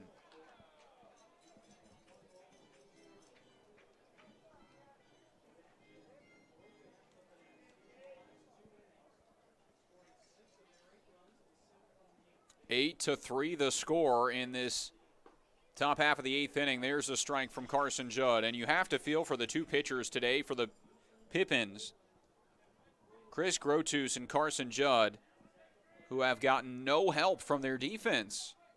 And a ground ball is shot foul, nearly takes the legs off of Jarrell at third base.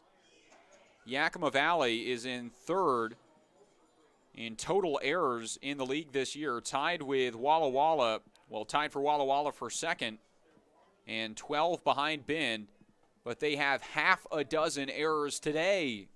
1-2 the count. Breaking ball left up, and it's 2-2.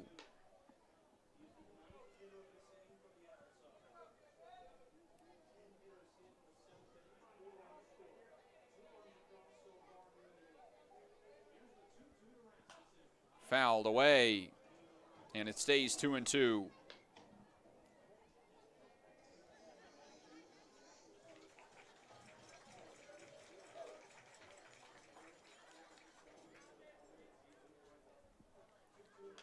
Breaking ball, popped foul once again, and a good at bat from Rasmussen as he stays alive. .955 the fielding percentage for the Pippins this year. Owen Cobb was replaced defensively after the errors he committed at third base, and Andrew Walters has committed an error today. Tipped back, and Villaflor holds on. The strikeout leaves him loaded and ends the top of the eighth. But once again, the defense fails the Pippins. They trail by 5 now after the pair of errors in this frame. And we head to the bottom of the eighth inning. 8-3 the score. Yakima Valley has 6 outs to get back in this game. The time is now to get started on your new career at Perry Tech. From AAS degrees in business technology and accounting and IT and communication systems to a fast 5-week professional truck driving program, acquire hands-on skills to help you reach your full potential. From financial aid to career services, the staff at Perry Tech are there to help you from start to finish. Take action today by calling Perry Tech 509-453-0374 or visit perrytech.edu. It's sky blue, barn red. Caught up in a country, the only way I wanna be. Somewhere where the road ends, out there where the creek bends, that's where you can find me. Within fields of gold and cotton rows that never end in the sky. That take it slow, easy road, man, it's life. Caught up in a country.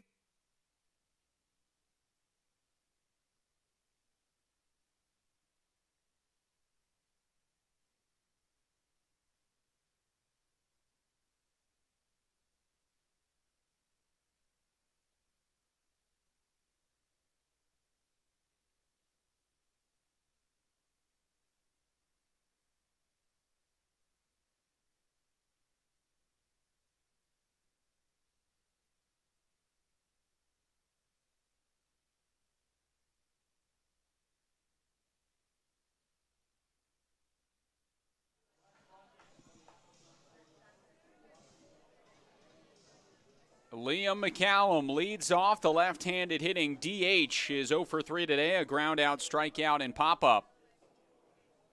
Takes the first pitch, strike one from the left-handed arm. Jack DiDonato, who remains in the game. He's tossed 3 innings so far, and the only harm against him is the solo home run, which led off the 7th. Jam shot out towards the left side, could be trouble, and barehanded the throw, not in time, and gets away. But McCallum stays put as he legs out the infield single. That was the same type of play that the Pippins tied the game on last night. That slow roller out to the left side. Orahudos tried to cut off DJ Massey and barehanded, but Massey ended up with the ball and couldn't make the play.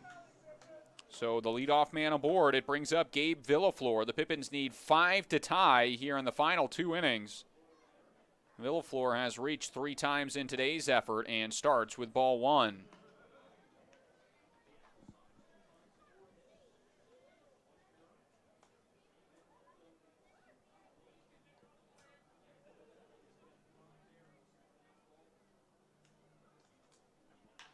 Swing and a fly ball out to right field. That sends the right fielder back. It's over his head and to the wall. McCallum up to third base, Villaflor to second, and it's a no-out double out to right field. Villaflor, his second hit of the game. He's 2 for 2, and he's got 2 in scoring position and nobody out.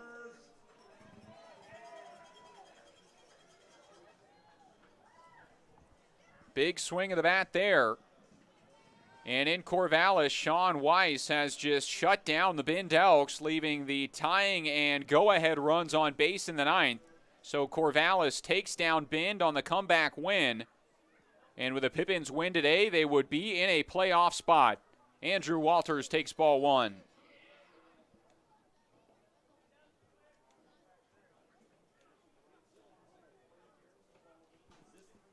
Swings and pulls this one foul.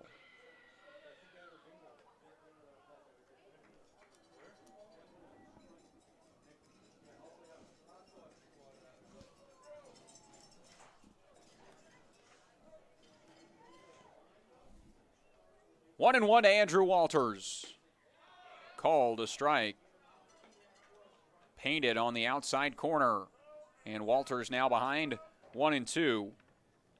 Drew a walk in his first plate appearance since replacing Owen Cobb. Swings through that one, and it's a strikeout. One away. Walters frustrated, and Marinko will try and pick him up.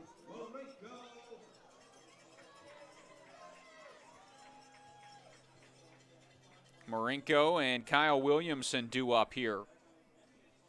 Then the top of the order. And Marinko's due for a big swing of the bat. He's got a pair of groundouts tonight. One produced an RBI, the other a double play. And he also struck out as he takes a strike on the outside part of the zone. And Jack DiDonato has been painting that outside corner to these right-handed hitters. 0-1. In the dirt, good block behind the plate by Stransky.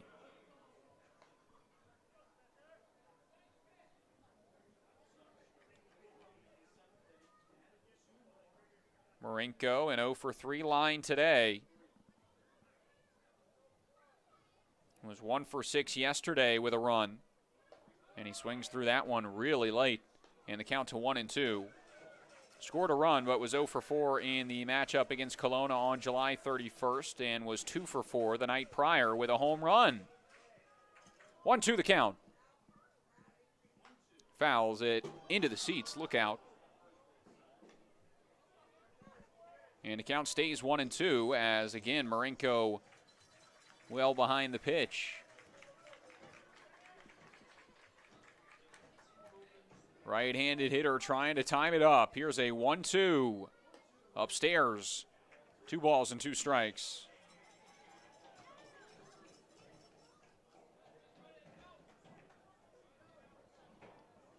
'83, the hardest DiDonato has thrown this inning. Here's a 2-2. Fly ball, foul right side. Marinko sends it 318 feet foul. And the count stays 2-2. And again, for reference, that fence and right is 293. 2-2 the count. Big at bat here. Foul to the right side.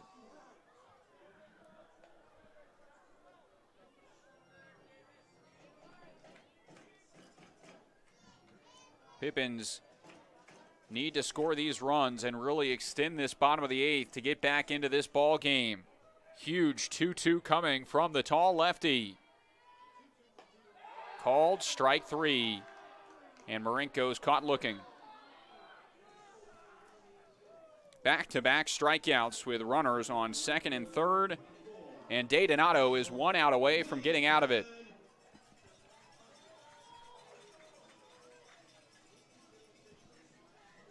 Another flashback to the Pippins of old as the runners in scoring position batting average was abysmal in the first half of the season. Scoring opportunities with runners on second and third or runners on third and 1 out. And Yakima Valley just struggled producing those runs. And here today, a single and a double leads off the inning and back-to-back strikeouts. And now it's Williamson behind 0-2. Just cannot happen, especially in a tight playoff race and a tight game towards the end of the season. Chance to make up a game and grab a postseason spot as this one outside moves the count to 1-2. It's up to Kyle Williamson to extend this bottom of the 8th, and he's done a good job today. He's 2 for 2, a single, a walk, and a solo home run, which was 409 feet to center field. Williamson stands 5'11" at the plate and hit the longest home run of the year for the Pippins so far. 1 ball, 2 strikes. The Washington State lefty misses upstairs. Even count 2-2. Rollator, the on-deck hitter.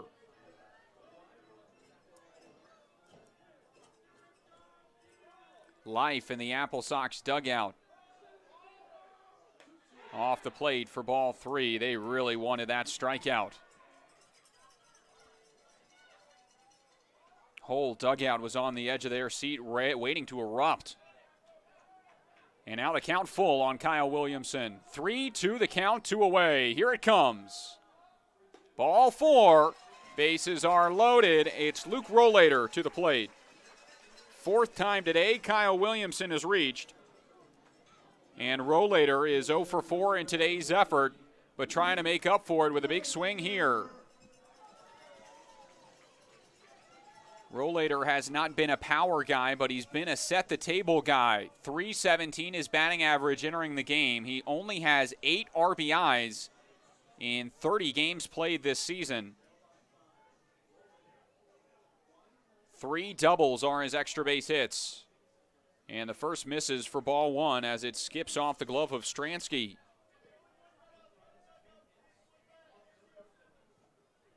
And now the field umpire has told the in-the-hole hitter to return to the dugout.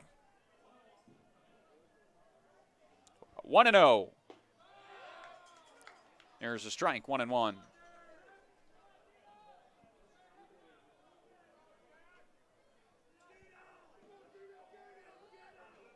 Big at bat for Rollator. He was 3 for 5 yesterday, had an RBI and 3 runs, and he fouls this one away. 1-2 is the count. You can tell how amped up Donato is and how fiery he's going to be if they can get this final out and leave the runners stranded. This is just as important of a game for Wenatchee in the playoff race. 1 ball, 2 strikes. Here it comes to Rollator. 2-2. Edmonton lost their game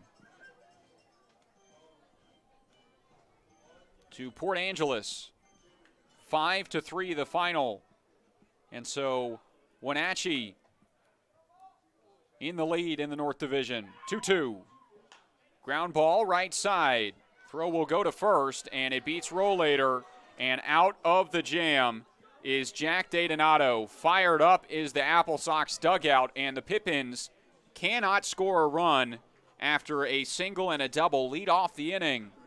That is a huge turn of events, and the fans starting to head for the exits.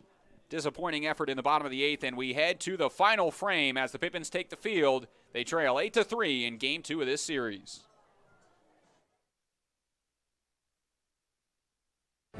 Be an energy efficiency hero. Install high-efficiency natural gas equipment, and you can be just like Cascade's most energy-efficient player of the game. Match his ERA of $710. Put some runs on the board by upgrading your furnace, improving your home's insulation, and switching to a condensing tankless water heater. Cascade's bench is deep with both residential and commercial incentives. Check them out at our website or give us a call and be an energy efficiency player of the game. What's worse than standing in line at concessions? Now you can satisfy your appetite while remaining in your seat. With the mobile app Fan Food, you simply select Express Pickup and order your food. It is that simple. You deserve a VIP experience. Download Fan Food today.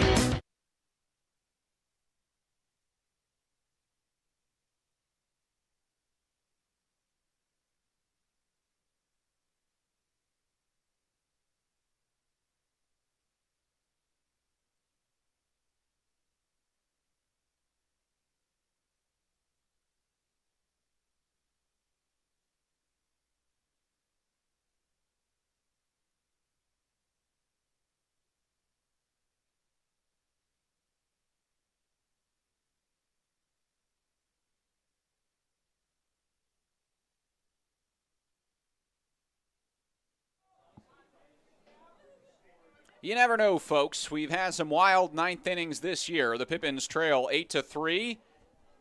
And it's Carson Judd trying to find the final 3 outs and give the Pippins a fighter's chance in the bottom of the 9th. He'll face Cole Kramer, who leads things off. The 8-hole hitter takes strike 1.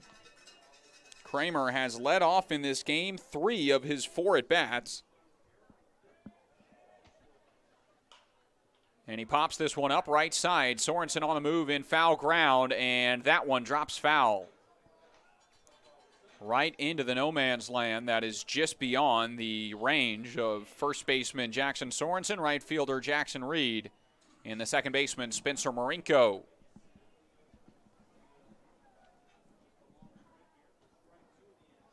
No balls and 2 strikes. Carson Judd will bring home the next to Cole Kramer.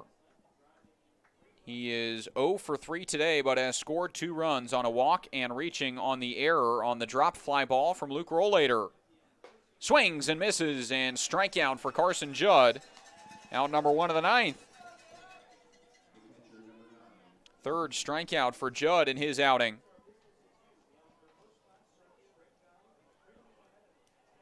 Judd has allowed 2 runs against, both of those scoring in the 8th inning.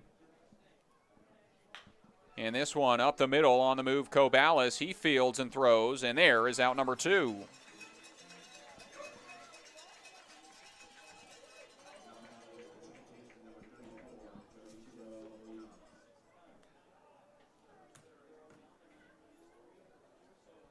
It brings up Joichiro Oyama, who has 3 hits today, has reached 4 times, and has scored a pair of runs to take the West Coast League single-season record. Strike 1.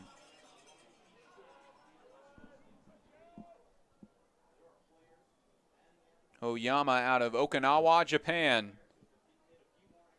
Swings and misses, and it's strike 2. What an effort it's been from him this season to set that record. And in 49, this is the 50th team game, no less. Pops this one up high to the left side, tailing towards the Pippins bullpen. It is caught on the run by Kyle Williamson in left. And we head to the bottom of the 9th. A 1-2-3 inning for Carson Judd and the Pippins, trying to capitalize on the momentum. They trail by 5. 2-3-4 in the order, due up. When we return, you're watching Pippins Baseball.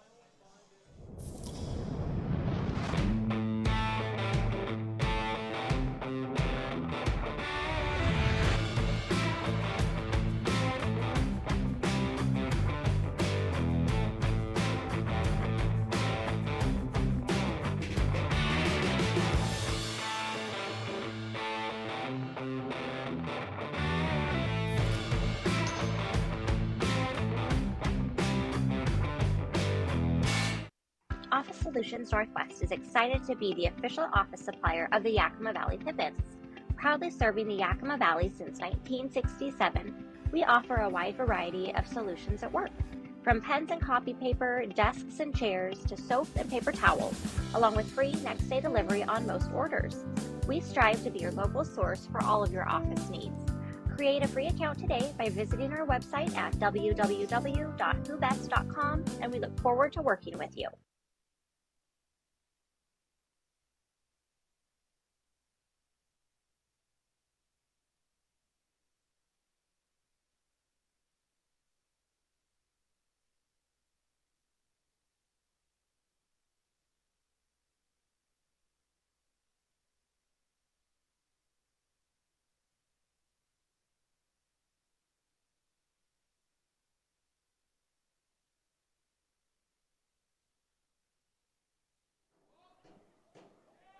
First pitch at the bottom of the 9th misses low. It's ball 1 to Connor Coballis, and it's the 2-3-4 in the order. Pippins need a lot more than that, though, if they want to win this game. 1-1 the count as the fastball hits the top of the zone. Coballis singled in his last at bat, now 1 for 4 on the day. Jackson Reed 0 for 1 with 3 walks. And then Sorensen 0 for 4. There's a ball, and it's a 2-1 count. Wenatchee does have an arm warming up just in case Donato gets into any trouble. Donato, that is. 2-1. 3-1. Pippins have had some wild 9th innings this year. I alluded to it in the top half. That game against Portland was probably the craziest. A huge comeback in the 9th inning, which concluded on a dropped fly ball which scored 2 runs. Coballis pops it out of play.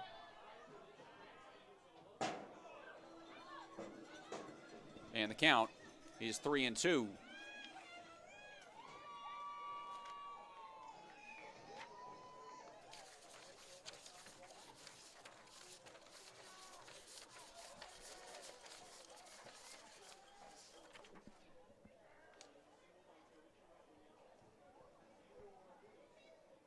Full count. Swung on, hit to the right side, and fielded cleanly. It is out number 1. Leadoff man retired in this bottom of the 9th.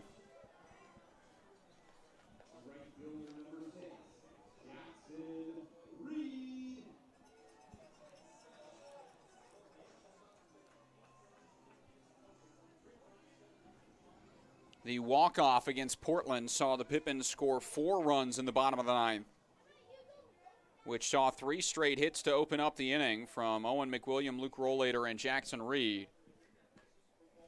As Reed starts ahead 1-0. Left-handed hitting right fielder has reached 3 times in this game, hitless, and that's called a strike, so the count to 1-1, and you can see the frustration in Jackson Reed's face. He thought he walked in his last at bat as well on a 3-1 pitch. It missed the zone, called a strike.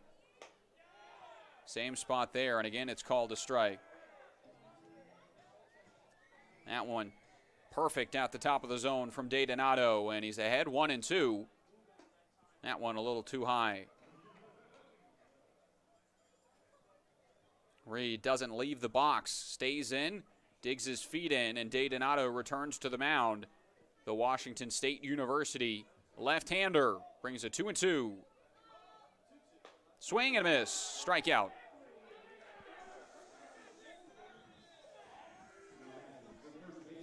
Two away.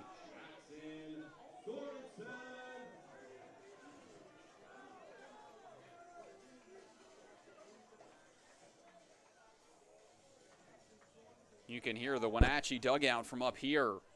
Excited, wanting to split this series up. 1 out away from doing so, and there's strike 1 to Jackson Sorensen. DeDonato has thrown 93 pitches out of relief in this game. 4.2 innings of relief. Misses for a ball, 1-1.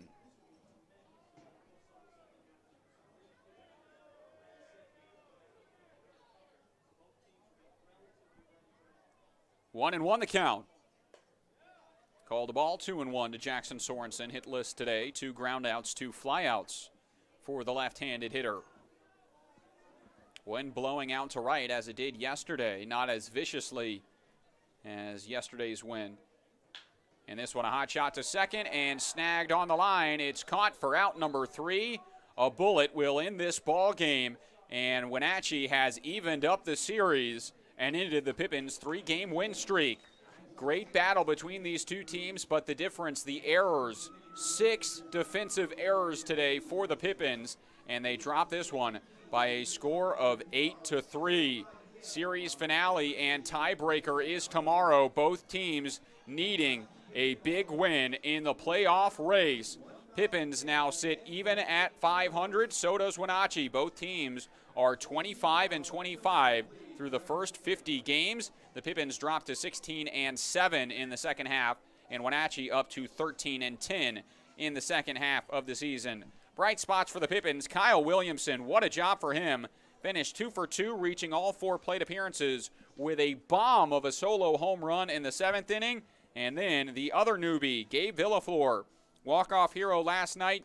He had a double, a single, and a pair of walks today. He reached in all 4 plate appearances, and those two carried the majority of the offensive load in today's effort. But the Pippins coming up just short in the 8-3 final. That wraps up the broadcast. For everyone involved in the production team, I'm Zach McKinstry. Thank you all for listening, and we will be back tomorrow for the final regular season game at the Orchard and for a huge series finale against the Wenatchee Apple Sox. Fireworks night and first pitch at 7:05. You're not going to want to miss it. Stay tuned for that one.